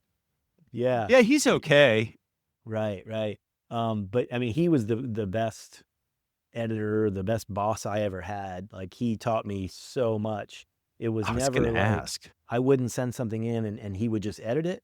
He would send it back. Like, this doesn't work, because of this and this, like, this, you need to figure something out. And I'd redo it and I'd redo it and redo it until it worked, and I learned so much from him. I got to, my wife and I went to California in November. We went and stayed at his house. He lives right across the road from Mavericks. Last year. It was super cool to get to see him and hang out a little bit. Dude, he is my favorite editor of Surfer of all time, I think. Like, to me, that's the golden period. I don't know if it's because I was young and impressionable, but those intros were beautiful, and I always wish they'd created a book out of those or something. Like I'm surprised he hasn't done anything with them, because to me those captured the essence of surfing so much, and the essence of those issues. Yeah. And he came from a proper journalist background too, which was really like he really knew how to create a structure and to tell a story, and everything was very, like, he kept it simple too. It wasn't overly flowery. It was really direct and to the point. Like, he knew how to do it in a really good journalistic way. And like, he did the comedy issue. Like, I mean, his comedy issue was amazing, like total taking the piss out of the surf industry. There was some great issues under his wing. That must've been so incredible to have learned under him. Like, oh my gosh. I'm jealous. So much. It was so cool. So cool. And not only that, it was, I'd go to California to go hang out, surf, work a little bit in the office. And he let me stay at his house. And like, I think he had like a 4 or 5-year-old son at the time. And I still hadn't had any kids. And I feel like watching him parenting too, I learned so much about parenting from him. It's like he's just such a great human, and like, but his editing too is like, I mean, everything. He's awesome. He's definitely a hero. I feel like he's not celebrated enough in surfing today. Like, I think he deserves more, actually. Yeah. I mean, he's so humble, it's tough to, I don't know, maybe the squeaky wheel gets the grease or something. I don't know, but he's still doing. He has new projects he's working on. Sound like he has some interesting things coming out soon too. I would liken him to like the Kurt Anderson of surfing. I don't know if you're familiar with. He's like a writer, and he used to do like Studio 360 on NPR, and like it's just a very just a real interesting character, but great writer and phenomenal storyteller, and just has great insight onto things. Like I don't know. That's just me nerding like out. Steve. Yeah. I remember a few things that I picked up from him. Like he loved Terry Gross. Yes. Air on NPR. Who doesn't? He got me listening to that. He's like, she's the best interviewer in the world. And one thing that always stuck with me too, like was always his little mantra was like, seek first to entertain, then to inform. So it's like whatever you're writing, like it had to be entertaining. People had to be into it, and then you could put in whatever you wanted them to get out of it, down the road. Spoonful of sugar makes the medicine go down, That's really it. Yeah, he was great. Now, I mean, we have to talk about pipe dreams, I mean, that must have been quite a daunting task for you. From what I've read, like you had the idea and approached Kelly first, but then it didn't materialize for like another year or so. And I was curious, like how that all came about and what the emotions for you were going through that project. Yeah. So I'd known him, like I said, since we surfed together, and it's not like we hung out. We weren't really like, bros or anything, but, I would see him here and there. And, Tony Hawk's book had just come out, an autobiography that a guy that I worked with at swell.com wrote, who was a good friend of Tony's. And, I'm like, wow, that would be cool to do something on Kelly like that, So I reached out and, he's like, yeah, we got too much going on right now. Like, whatever, beat it, kid. Yeah. And then, swell.com was the whole like, .com boom. Yeah. I worked Blue there Torch, for a couple Hard of Cloud. years. Yeah, that was awesome. Like such an incredible So job. much money. I had started teaching for a year. And then Steve called me and was like, hey, we're starting this website. Do you want a job? And so I quit teaching after like 6 months, started working for them from home basically, and then got to sit in my office at home and write this like Surf A to Z, this like encyclopedia thing, and then travel around the world to cover events. They sent me to France for a few weeks. They sent me to Hawaii for a month, sent me like all over the place, South Africa. It was unbelievable. But that, .com bust came 2 years later. Swell laid off all of their staff, and then so all of a sudden I didn't have a job, and somehow like a month later Kelly reached back out and was like, hey, remember that book you mentioned? So the publisher that did Tony Hawk's book, like that went really well, so they wanted Kelly to do one, and so I believe Steve was going to do it. Wow. But then I think the way it worked, I'm not positive about this, but I think maybe Steve suggested like, hey, what if, maybe somebody closer to Kelly's age who grew up on the East Coast, so can kind of like get into his head a little bit more. In terms of, the book we could have had, Jason. Just kidding. You're right. I would have much rather read that one. So yeah, they asked me to do it, and it was awesome. Like it never really felt daunting to me. It was like just so fun. Like, okay, I get to go to Hawaii and like spend a few weeks with Kelly, just doing interviews, recording like everything he has to say, and then I get to go back and like weave it all together into this story. And at that point he was just coming back on tour, so I'd call him wherever he was in the world and like fill in some of the gaps. And then I went down to his house in Florida for a few days, dug through his closets, pulled out all the photos, old photos I could find, which was really cool. Like, luckily the publisher let me kind of take charge with it. Like, I chose every photo. I chose that cover photo. I mean, I got to say like, put this photo here, this one here, like this is the way this should be. And I don't know. I know there's a lot I would change about it, but I can't tell you how many people I've seen who like, oh, I did a book report on that in 5th grade, or like, surfers notoriously don't read a lot in general, I think, as a whole. And I've seen so many people who are like, that's the only book I ever read cover to cover. And I'm like, Like, dude, God help I you. feel bad for you. Yeah. But I mean, it was such a neat experience. It was awesome. Let me ask, like, how did you prep for that?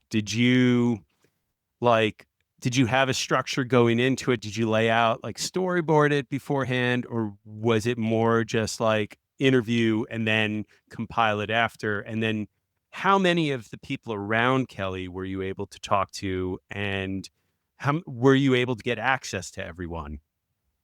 So I think probably Steve, I'm guessing, gave me some direction maybe to, I think he said, like, talk to as many people as you can, get a list of, as many pages full of questions as you can from every facet of his, entire existence, and, just go through the whole thing. And that's what I did. I had Matt Warshaw send me all the articles he had.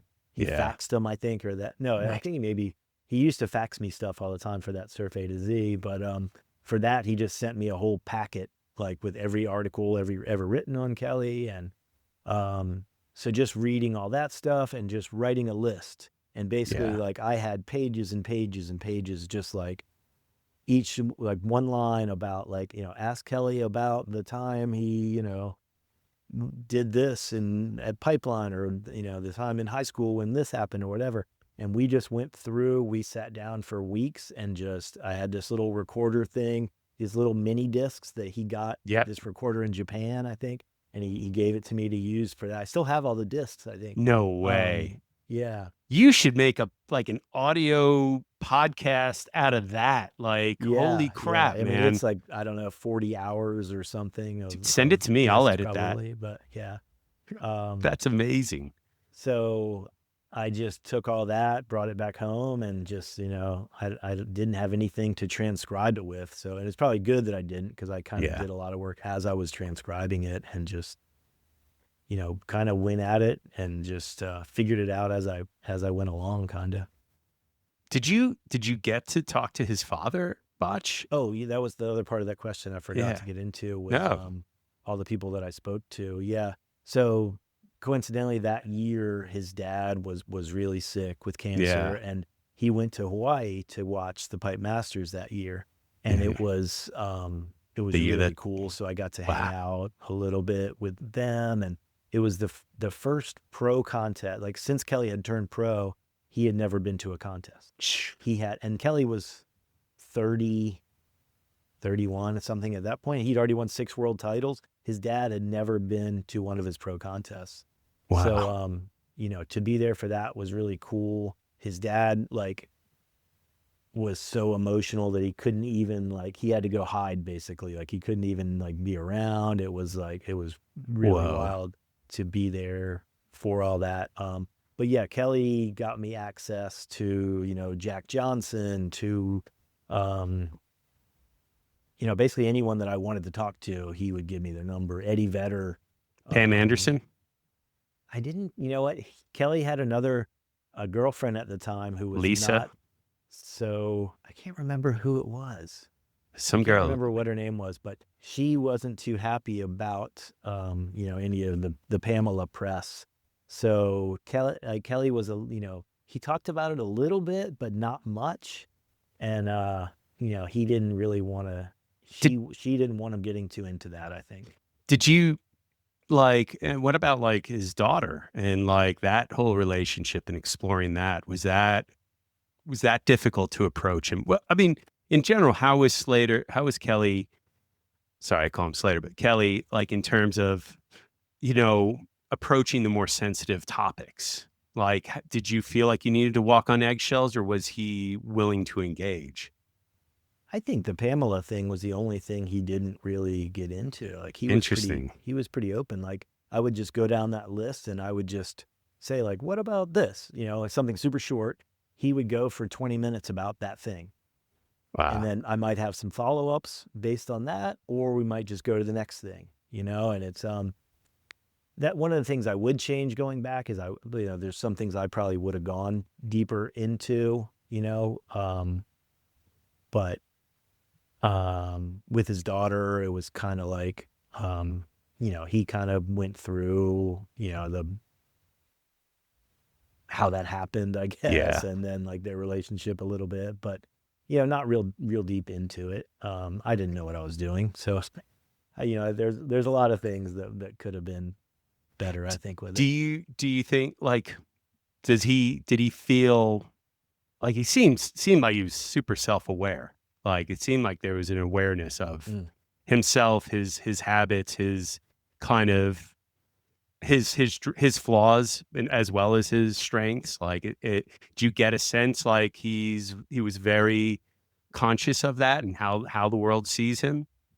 Oh, absolutely. Yeah. And he talked a lot about that. I feel like one of the big things at the time was, what had happened with him being so competitive and like losing friendships over it, and how that affected him, and how he kind of learned to, deal with all that, and kind of work it out with his friends to where, he could have a heat with somebody and still be friends. And because he was, there's in surfing, there's never been a more competitive person, and like that's what made him so great. When you couple that with his like just the freakish talent, the desire, having grown up in crappy waves on the East Coast, and then that competitive fire, like you put those three things together, and it, like that's what made him unstoppable. And then you throw an Andy Irons in there too. Like, Yeah, the book came out just as that was starting to heat up, right, which is, really, that, that's been mined a little bit, but I feel like there's more to kind of be explored, actually. Would you ever do, if Kelly came back to you and was like, hey, you want to do a Pipe Dreams 2 or a kind of additional stuff to it? Would you ever consider that? I think somebody... Get the Todd Glazer book, but that doesn't count. But there's more. There's another one that somebody's working on right now. Interesting. They called me and interviewed me about it. And I think it is kind of about the whole Kelly Andy thing. Can't remember who was doing That's going to be I haven't good. heard anything about it. I think it was probably a year or two ago when I spoke to this guy about it. So maybe there is something coming out soon. I don't know. That would be pretty wild. Yeah. After that book, were you nervous when you sent the final edition to Kelly to read? And what were the notes like? The only time I was kind of nervous, because I had spent 6 months or something, that's all I did basically for 6 months. And then, so it's like kind of taking it here, Kelly, Kelly. And it had to be really weird for him. Yeah. To, he does these interviews, and then all of a sudden, months later, he gets this thing that's written in his voice. Yeah. But it's not all him. Like, so it was kind of weird for him, I think, to read it. And like, he couldn't go back and change everything to where, how he would have said everything. He made a few notes, and I have that too. I have the one that I sent him, the early version. No that way. He sent back with his notes on it too. And actually, I realized recently too, I need to get this back to him. I have his resume on, like, typing paper from a typewriter with the punch holes on the side, like the old Xerox, like crazy, like Xerox paper or something like that. But it's like this yellowed paper. Wow. It's like 3 sheets, like, ESA Central Florida contest number 2, like mini hoonies. Yeah, I hope you scanned that and sent it to Matt Warshaw at least for preservation. I should. That, or send it to like Shaq or something for the archives. Yeah, right. Yeah, dude, that's a good idea. That's crazy. Like, that's fucking wild. Like, that must have been wild, like going to his house and going through his closet and stuff. Like, it was cool. I found so many cool Garbage photos. Pail Kids. I didn't know he was into that. That's funny. Like, Yeah, right. I found some great photos. It was a crusty sock. Amazing. Yeah. So, it was really cool. Like, it was, I was so lucky to get to just be a part of that. What was the reception afterwards? Like, how did you handle like I mean, there was a press tour for it, I imagine, and there was you having to go around and kind of sell it as well. Like, I had nothing to do with any of that. It was you Kelly didn't at have that to go. point. Kelly was going around. Kelly was on the Late Show. Kelly was, doing all the interviews. It was because it was an autobiography, Yeah, So I was just at the bottom, it was like, this whole screen, it was like with Jason Borte at the bottom, Kelly Slater. So it was, no, it was his press tour. It was his, but the book did well. I can't remember, yeah. it was on the New York Times list for hardcover nonfiction, number 20 something or whatever, which, I mean, that's saying something, I think, for a surf book. Did you think the writing jobs would start pouring in afterwards? Did you have Yeah, expectations for that? I did, for a couple years after that, I had some, several things I worked on, and I just didn't, I don't know. I never really wanted to chase the freelance writing route. And, I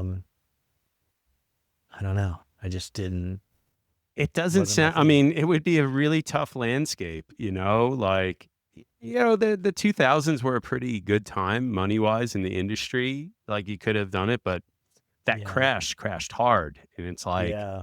how many surf journalists are there now, like, actually making a living? You kind of, you made the right choice. Yeah, maybe so. I don't know. I did. So after that, Steve got back up with me, and I was asked to come interview to be the editor at Surfer. Wow. And I thought like long and hard about it, and just decided this is my home. I don't want to do Wow. it. Which, should I have done it? I don't know. My son was just starting to get into surfing, and he was all pissed at me for not moving to California. But yeah, so, there were opportunities from it, but I honestly think you made, the right choice. I mean, now looking where you are, like, it's quite, I think you did pretty well. I think being an editor of Surfer magazine, has prestige, but I think it looks glamorous from outside, but probably was brutal. yeah, The maybe that's it politics. too, is I saw enough of that being out there, being in the office a fair bit, first with Steve and then with Evan Slater, Yeah. at Surfer and then Surfing. So I kind of knew what went on behind the scenes, and I don't, I don't know how I would do with, advertisers telling me what they want to see and all that kind of stuff. So, Dude, I mean, like, they had a shit fit when they wanted to put Joel Tudor on the cover, They had to split it between him and Luke Egan. Like, that's crazy. yeah, Oh, yeah, no one wants to deal with that. They don't pay you enough for that, I think. That Billabong right. being like, no, you can't put a longboarder on the cover of Surfer. That's crazy. I'm curious then, like, your next book though was kind of was really cool, and it's like it's the Kooks Guide to Surfing, and this was like a self-funded one as well. Is that correct? It was, yeah. I self-published that. My brother was pretty helpful in that. Just because I would start projects and never finish them, Mm-hmm. and he kind of like kept me honest on that, and like making sure, he's like, all right, like, lay it out, and then like, decide how long you're going to take and do it. And like, he would check in with me, like, where you at, and I wrote it. He and I paid to have it printed, and locally we had it printed in Norfolk, Virginia, right down the road. And I got like 5,000 of them, and loaded up my truck and went up and down the East Coast. And Damn. I had it in 130 surf shops, even some on the West Coast, some in the Caribbean. And I mean, I feel like it's the best kind of surfing guide there is. I never sold anything in my life, but I had no problem walking into a store and saying, like, you guys need this. And they would look at it and they'd be like, wow, this is funny. This is informational. It's like, this is great. Like, and people really liked it. I feel like Block Surf should have distributed that for you, Yeah. like that thing is still needed, do you still see sales from that? And like, A publisher picked it up. Skyhorse Publishing decided they wanted to take it over after I did a couple runs with it, and it just hasn't gotten the distribution that I would have hoped.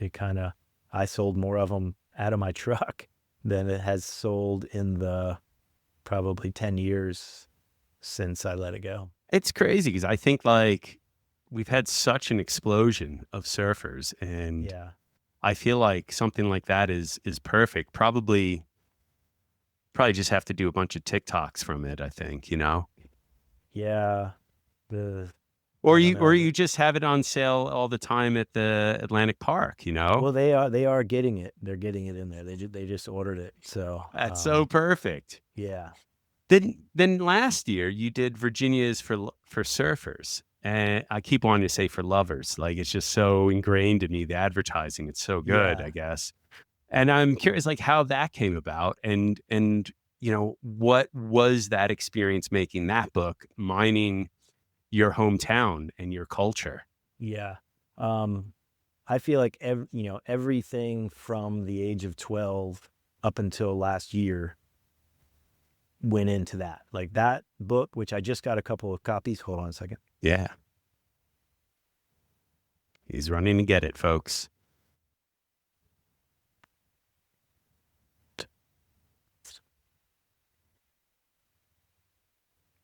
He's got a copy right here. I Beautiful. just got the first copies of it. No way! It's Congratulations. awesome, big coffee table book. It's beautiful. It's Is my this gosh. printed with Rizzoli?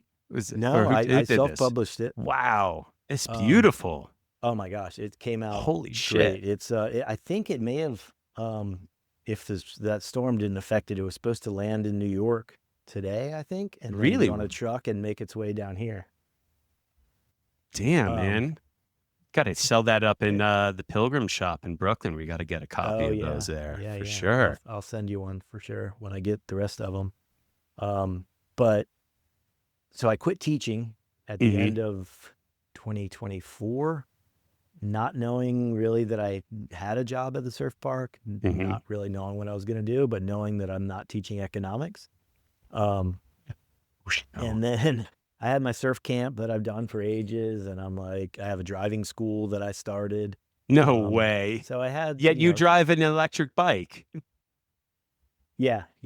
I'm kind of removed from the driving school at that point. At this point, I have an instructor, and my daughter kind of runs it. But so I had, some income, and my wife brings in money as well. So I was able to, with an idea that I was probably going to be working at the surf park once it opened. Mhm. I'm like, I'm quitting teaching. I'm done. I'm not going to make it to retirement. I'm out. And I had a friend who, Trey Heighton, which do you Yes, know our Trey? boy, Okay. yeah, who introduced us. We love So Trey. it was his idea to do this book. No And he had way. mentioned it a year prior. And I'm like, oh, that sounds pretty cool. But he's like, yeah, it's about the surf culture of Virginia Beach. And it's like, I didn't really quite get it. Like, to me, it's kind of like that didn't really make sense to me. And then that summer of 2024, I ran into him and I'm like, hey, did you ever do anything with that book? And he's like, no, I really want to. And I'm like, well, maybe we can sit down and kind of, make a plan and see what happens. And so he came over and we sat down and we kind of made a list of all these. He's like, yeah, I think we should interview all these people and just kind of show all the different, like, Virginia Beach is, not a surf destination, yet it's this like hub of like the surf industry. Mm-hmm. There's been pro surfers, there's been, people that have done all kinds of things from here, but it sucks. Like, how does that happen? So that's sort of the idea of the book. So I started calling people, setting up interviews, and Trey was just really busy with his job. He has two young kids. So I kind of just went on my own and started doing it all. And I met a young local photographer here from Virginia Beach, Andrew Tonra, who I had seen him on Instagram, and he makes Virginia Beach look like the funnest place in the world. Like, you could, it could be a 1 foot summer day, tourists all over, and like he goes and just takes these amazing photos. And so I just reached out to him and I'm like, hey, I'm doing this project. I probably won't make any money off of it, but I think it's going to be really cool. Do you want to do it? He's like, yeah, I'm in. So we just started going around and interviewing people, and he would film it and he would take portraits of them. And it was the most fun I could imagine. Like my wife, bless her, she put up with me just spending 8 months doing nothing but sitting around chatting about surfing. Oh my She's out God. going to work every day, putting food on the table. And it's like, and I was having the time of my life, but, I didn't know how I was going to pay for it. I didn't know, I didn't have a publisher. I didn't have anything. And Trey again stepped in and was like, hey, why don't you try Kickstarter? Mm-hmm. And I'm like, oh, I had been the publishing route with the Kelly book with a big time publisher. I had self-published one, and then like this was something completely different, but it was like a book about the Virginia Beach surf community funded by the Virginia Beach surf community. It just made sense, and Andrew, the photographer, helped me put together all these little Instagram videos, and we kind of did this little marketing campaign, and people, were excited about it, and it kind of snowballed, and we got it funded, and we got them coming. It should be here in 2 weeks. God, that's incredible. What did you learn about your community while doing this? What's something that you learned that you didn't know beforehand? I didn't really understand like what the local surf culture, like what that even meant. Like when Trey first brought that up, I'm like, yeah, but what is that? It's like, because I was always kind of like, I would go surfing and I would like, I'm out here to catch my waves. That's it. I catch my waves, I go in, I go do whatever else I'm going to do. Yeah. And it's like, when I started sitting down talking to people, some of whom I'd known for 30 years, some of them I didn't really know, but I'd sit down for a couple hours and interview them, and I would learn so much, and it was so insightful, to where in the water I started just like striking up conversations with people, and it's like I was amazed that like, wow, what was I thinking all this? It was all just like blinders. It was just all about me, and it's like we have this vibrant surfing community here, like people from all over. Like there's a huge, military with the Navy here. Yeah. So many people got here because of that. Whereas like when I grew up, I knew nothing about that. It was like, oh, there's some Navy guys, beat it, Kooks, it's like.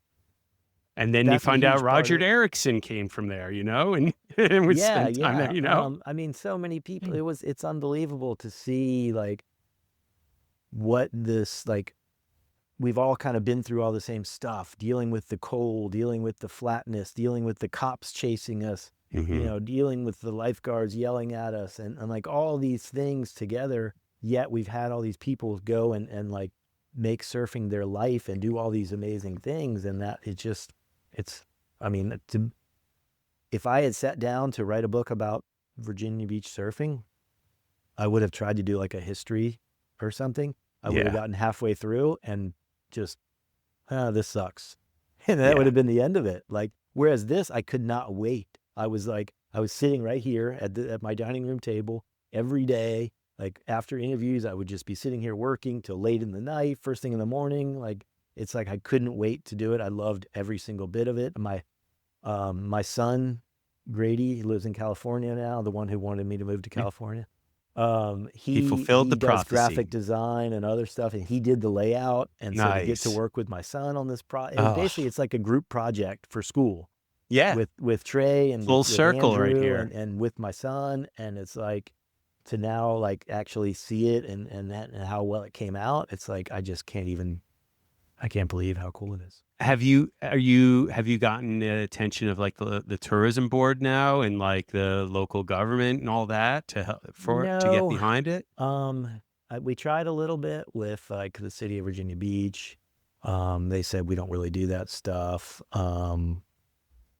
That's like, dude, it's like gold right there dropped in their laps. Like, here's a great thing to promote the city and the people and the community. And like, it seems like a no-brainer. Yeah, no, I could probably be better at like, pushing some of these things forward. And it's like, to me, it's just like, what, I got most of the expenses covered. The books are coming. I'm going to sell them. Dude, it's, like to me, like, I think that's one of the best things. Like when I do this podcast, like I tend to focus mostly on New York, and every once in a while I get well-established people like you who I get to nerd out on. But it's so nice to discover where you live and discover the people that make it up, and then learn the backstories. And there are people, like I remember interviewing certain people who have a certain reputation for being really intimidating, and then they end up being like, you learn their story and you learn their heart, and you just all of a sudden are like blown away by what the layers that you can pull back. And that is like really rewarding, but also like, I think super important. Like, I think our world is very global, but I think if we're to evolve as a society, I believe like we actually have to hyper focus on local, actually, more than anything. That's like the only way we're going to get to that next stage of society, I think, is by focusing on what's in front of us rather than what's esoteric outside of us.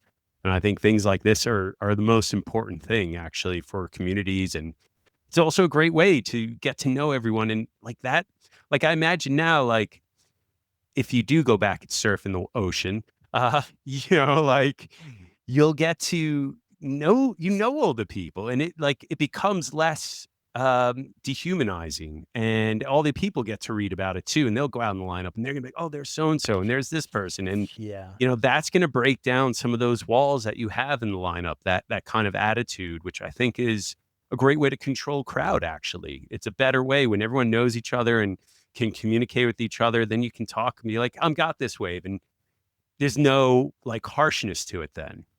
I mean, I don't know what I can add to what you just, that was beautiful. No, really, like that was like, I think you just encapsulated the whole thing way better than I could, honestly. But no, you're totally right on the spot with all of that stuff. It's I'm not even gonna say anything about it because you nailed it. Sorry. No, that was great. That was great. Thank you. Well, I want to know now, like we have to jump to the year without surfing, and your upcoming book, How Surfing Ruined Your Life. And so, I've read a little bit of your blog, and I remember when you had made that announcement to take a year off from surfing. And I remember being like, bitch, please, I broke my leg and I didn't surf for a year, hold my beer, but I was like also really curious, because surfing is to you, surfing was so integral in your life and so important and made up your identity. And I always love discussing the, how surfing makes our identity, makes us who we are. And who are you when you take that away from you? And I'm curious, like, one, how did this come about? And two, like, who is Jason Borte without surfing? So the day I decided to quit surfing, like I woke up that morning every bit as in love with it as, when I was 15 years old. Like I was still surfing several times a week. It was still like, I was teaching at the time, but it was like from teaching, it was, straight to the beach, check the waves, look at the forecast, when's my window? It was like, oh, Hatteras is going to be good. Oh, that was it. And, I had read an article that Brad Malekian wrote in Surfer's Journal. He's an unbelievable writer about quitting surfing. So basically, like everything he's written is great, but it was basically saying that like people don't just quit surfing. They some people, family, jobs, injuries, whatever, lead people to stop surfing, but no one just says, I'm just not going to surf anymore, except for like maybe Greg Knoll, I guess, did that at some point. But, and that afternoon, I went out surfing and I surfed like it was a choppy, like November day, cold, crappy waves. And, I'm just sitting out there by myself, no one else around. I surfed like at the other end of the beach away from First Street because I was living up there at the time. And I couldn't see anyone, any direction. It was just me and being out there in these elements. And it just like popped in my head, like, nobody just quit surfing. Like, what if I did? Like, what would happen? Like, who would I be? It's Yeah. like, and then when I get something in my head, it's like, look out, it's like stupid challenges. Like, to me, that's what I saw it as, like a social experiment. Yeah. Like, I just was curious what would happen, what would I learn from it? I didn't do it until going like, I'm going to write a book about quitting surfing. I didn't even plan on writing the blog at the Yeah. time. That came, so this was November, and I decided, okay, January, I'll do next year, which was 2014 or something like that. So I'll surf for the next month and whatever, and then January 1st I stop, and I'm going to go till December 31st. And it's asking me if I'm still here. Yes, I'm still here. And I started January 1st, and like 3 weeks into it, like most people didn't even know I was doing it still.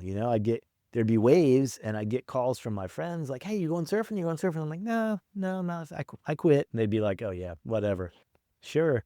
And then finally, like my brother, of course, it's always my brother that comes up with these ideas. He's like, you need to write a blog about it or something. Like, this is funny. You got to like do it. So I started the blog, and people freaked out. Like, I can't believe you would be so cavalier about this. Like, some people can't surf, and you have this gift, and like, you're just going to walk away from it. And like, I mean, so many different, like, some people positive, some people negative, but it was just like, wow, like I really struck a nerve here, and the blog kind of took on a life of its own. And it was like, I was probably doing like 2 posts a week or something like that. And it became like this challenge that I was like, I had it set that I was just not going to surf, and who was I? I was a dad, I was a teacher, I was a pretty horrible husband at the time. Moody. But yeah. And it wasn't until like really after that year, I think, that it kind of, things started to kind of like sink in when I started surfing again on my terms. Like, I didn't, when I got back into it, I wasn't controlled by it. It was like, if I felt like surfing one day, I would go surfing. If it was ankle high, I'd ride a log. If, whatever. It was like, it didn't control me at all. And it was like, I was like, I don't know, I in my mind, it's like this snow globe or something. And like, here's that year where it's like somebody's just taking my life and like shaking it up. And then after it's over, it's like everything's kind of settling, and it takes a while. And then like, I'm starting to like all these realizations, like what's what and everything. And I just see surfing completely differently now. I feel like a much healthier relationship with it. I've realized how lucky I was to have all the things that I had. And like, prior to that, I didn't realize just how privileged I was, and now it's like, I mean, all I want to do is like the program that we're doing with the kids. It's like, I owe so much from what I've, been given, to where like, I can never repay it, and it's like so many different things. It's like, I mean, I was married for 20 years, and like that ended right after that kind of. Wow. I think I kind of, had some realizations there too. And it just, it changed so much about like just, my outlook on things. Were you experiencing, I mean, I think we all go through withdrawal when we're not surfing, but I'm curious, like, did you feel depressed? Did you feel the emotions of not having that outlet, that thing to lean on? Were you also like keeping tabs on surfing while not surfing, or were you like, I'm just cutting all of surfing, like not watching it, not paying attention to the tour, not connecting with it outside of the water as well? I don't know if it would have been easier or harder if I had just completely disconnected from it. Like, my thing was just, I'm not going to surf. I'm not going to ride a wave. I still watched some contests online. I still had my surf camp. I just, oh my God, I wasn't out in the water with the kids. I was kind of, at that point, I was just kind of overseeing it anyway. But one interesting thing with that I found that kind of filled in for it was like, I have my best friend used to live right down the road from me, and his son and my son surfed. And one day there were these little waves, and we like got the kids together and went to go surf. And I wasn't going to surf, but I went with them. And I found that just, it was the anticipation, it was the camaraderie, it was just the experience. Like the actual riding the waves wasn't like, I didn't really care about that. It was like just the whole thing. And I still kind of got to experience it with just seeing them and just, being kind of along for the ride was so cool that, it didn't really leave me wanting more. It's, I find the compulsion of surfing is probably what's most destructive, I think. This like even like on Monday during our blizzard here, I mean, it was pumping, but I didn't go surf. And there was I felt pangs of like, oh, you should be going out. Oh, you should going out, even though it was like fucking cold and snowy and windy and mostly closeout sets anyway, but it's like that anxiety that you get from that compulsion is what I think makes it really difficult, and when you take that compulsion, when you say I'm not surfing anymore, or you have an excuse not to surf, like that all disappears. It's kind of nice, like when you don't feel obligated to surf. Yeah. And so I didn't for that year. And then ever since then, I haven't. Like, it used to be if I was missing a day in Hatteras, or like, God forbid, a session in Virginia Beach, which is so rare to get good waves, and like that little window when it's going to be good. And it's like, if I can surf, I surf. If I don't, like, whatever. If my friends score now, it's like, great. That's awesome. I'm excited. Before it was like, oh gosh, I hope everybody misses it because I can't surf. But no, I feel like whether it's surfing or anything that you've just kind of almost rules your life, like to just walk away from it for however long, like can only be healthy. You just learn a lot about yourself. Do you think every surfer should try that? Should go through like a period where they abstain from surfing? I don't know. I mean, it depends on if, they would undoubtedly learn a lot about themselves, and they would have a better relationship with surfing afterwards, as well as like, have a better idea of just who they are. I think for sure. I feel like it would be like George Costanza when he is not having sex in Seinfeld and he becomes really smart and intelligent, like that's probably what a lot of surfers would all of a sudden become, like really smart and like self-aware. And they'd start reading books other than Kelly Slater's autobiography. What do you think Kelly would do if he couldn't surf for a year besides play golf? He goes long stretches, I think, without surfing, and it's like just like keeps it exciting maybe for him or something. I don't know. I mean, I think surfers should totally abstain at some point in their life. I think it's a rite of passage, actually. Like, you should shape a surfboard once in your life. You should, which challenge it for the first time a couple of years ago, and it was right. It's mind blowing, right? Yeah. I did the same thing. Like, that's the board I mostly ride now, is that board. It was my friend shaped one side and I shaped the other, basically. Oh, and cool. So it's asymmetrical, but that's awesome. It works. Yeah. And then it doesn't not work. Right. After that year and the blog, it's like I didn't really plan on doing anything else with it. And for 4 years, 5 years, 6 years or so, I didn't. And it's only because of COVID that I even found it on my computer and went back and like wrote a book about it. Wow. And the book isn't just about that year. It's about like my whole, everything whole about surfing life. in my life, but kind of through the lens of that year. And when COVID started and, we were immediately out of school, we're doing these Zoom meetings, and my students, most students probably just, I don't have to log into this thing. I'm just going to sleep or whatever. So I found myself with a lot of time on my hands and just I'm like, you know what? I have like, a few months till the end of school year, before surf camp starts. I'm just gonna like take this and just write it out. And so I did, and even then it just sat for like another few years after that. Because I didn't really think I was gonna even have it published. I kind of wrote it like for my kids, like to Hmm. give them kind of a better idea of who I am, sort of thing, That's awesome. And last summer, or actually the summer before I started this other book, I went back and looked at it, and I'm like, you know what? I'm just going to send it to a few publishers, just see what happens. And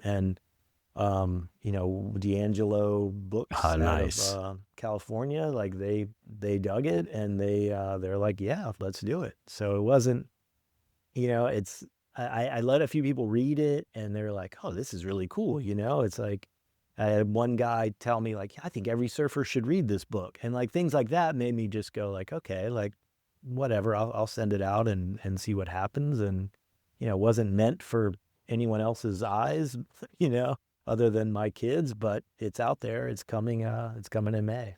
Dude, I mean, I can't wait to read it. Like I mean, it's oftentimes I do think like, what would I be? Where would I be if I didn't surf? Yeah. What does Tyler or Jason look like if they never picked up the surfboard even? Like, how different Yeah. would you be?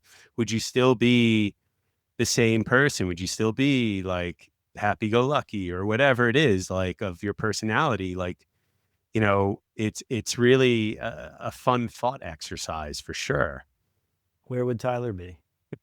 Well, fucked, Because probably I fat, can't out of imagine. shape. Yeah, I can't even. It's unfathomable what I would have done.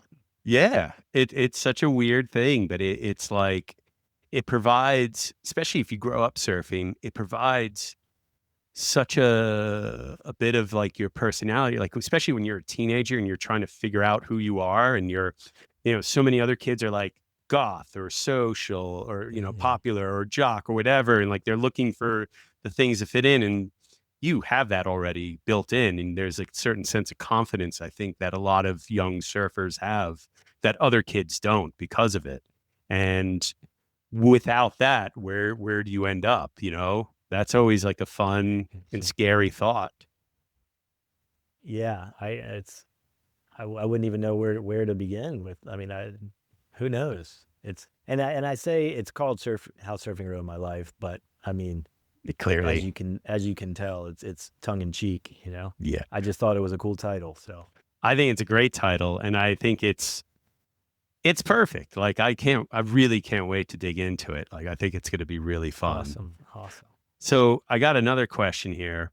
What makes you think you make a good egg sandwich? I read somewhere you make a great egg sandwich in your blog, and so I'm like, dude, as a New Yorker, like we take pride in our egg sandwiches. What's your secret, There's Jason? some good the deli on the corner.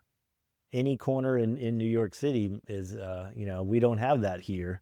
So for Virginia Beach, I guess I make a good egg sandwich. At least, my kids at the time, I think that was what it was. I would make, on the weekends, I would make egg sandwiches for my kids, and they loved them. And I think if we put mayonnaise on it, that was Yes, called Jersey style or something. mustard mayonnaise, baby, little Yeah. Dijonais style. So it's just, what my kids told me. So I believed it. All right, I am gonna finish this up. I do a surfer's questionnaire at the end. It's kind of like inside the actor's studio vibe. So, Cool, cool. these are short questions, easy. Don't stress over them. Some people get anxiety through it, Oh but you just gosh. relax. Now you got me nervous. I know, right? All right. What is your favorite surf term?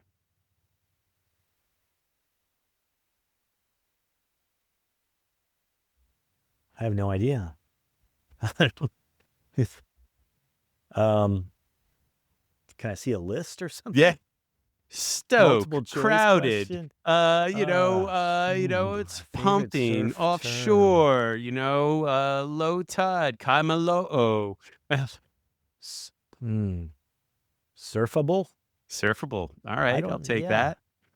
All right, what's your least favorite surf term? Mm,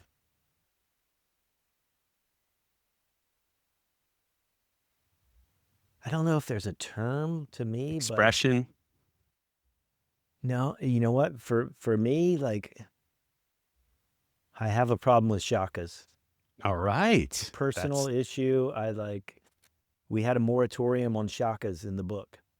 I'm I like, think I'm unless you're down from with that. Hawaii, which I do have one guy from Hawaii in the book, and he was allowed to throw a shaka, but every surfer, when you go to take a photo of them, to go straight to the shakas. And I'm like, we're not doing it. I just feel like it's just so overdone. It's like, It's also cultural appropriation, man. You know? Get yeah, that too. canceled now for shakas. I don't, it's been done too many times, I think. I don't know. So listeners, no more shakas. Just give a thumbs up. Oh wait, no, Gen Z doesn't like thumbs up. That's passive aggressive. Really? I think in text, just flip a bird. That's always good. If you could go back in time and grab any surfboard from your history, what board would it be and why? It's only from my history. It's not history. It's got to be the board I learned on, the 5.7 Hansen twin fin. I think that's a good choice. So my uncle said that he had it in his attic, but then when he went and looked for it, he couldn't find it. So who knows what happened to it? I bet you it's probably under something, right? You know, like still there. He probably didn't look that hard. He's like, it's not there. All right. If heaven exists, what sort of wave would you like to surf for eternity? I think you already like kind of have that right now, but. Yeah,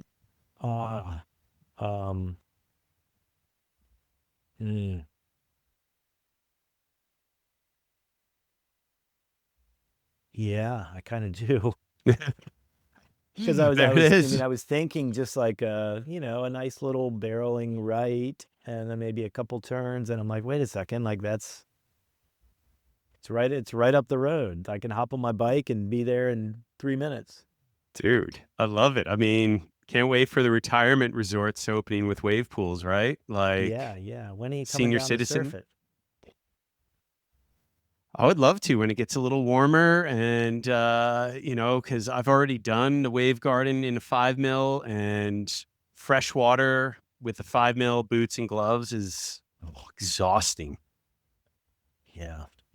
But hopefully sooner than later, because I am jonesing for another Wavegarden surf. I think it's freaking phenomenal, and I only got to ride my brother's boards when I went, and it was a choice between a mid-length and a long fish with keels on. So not the most ideal board for a pool, but made it work.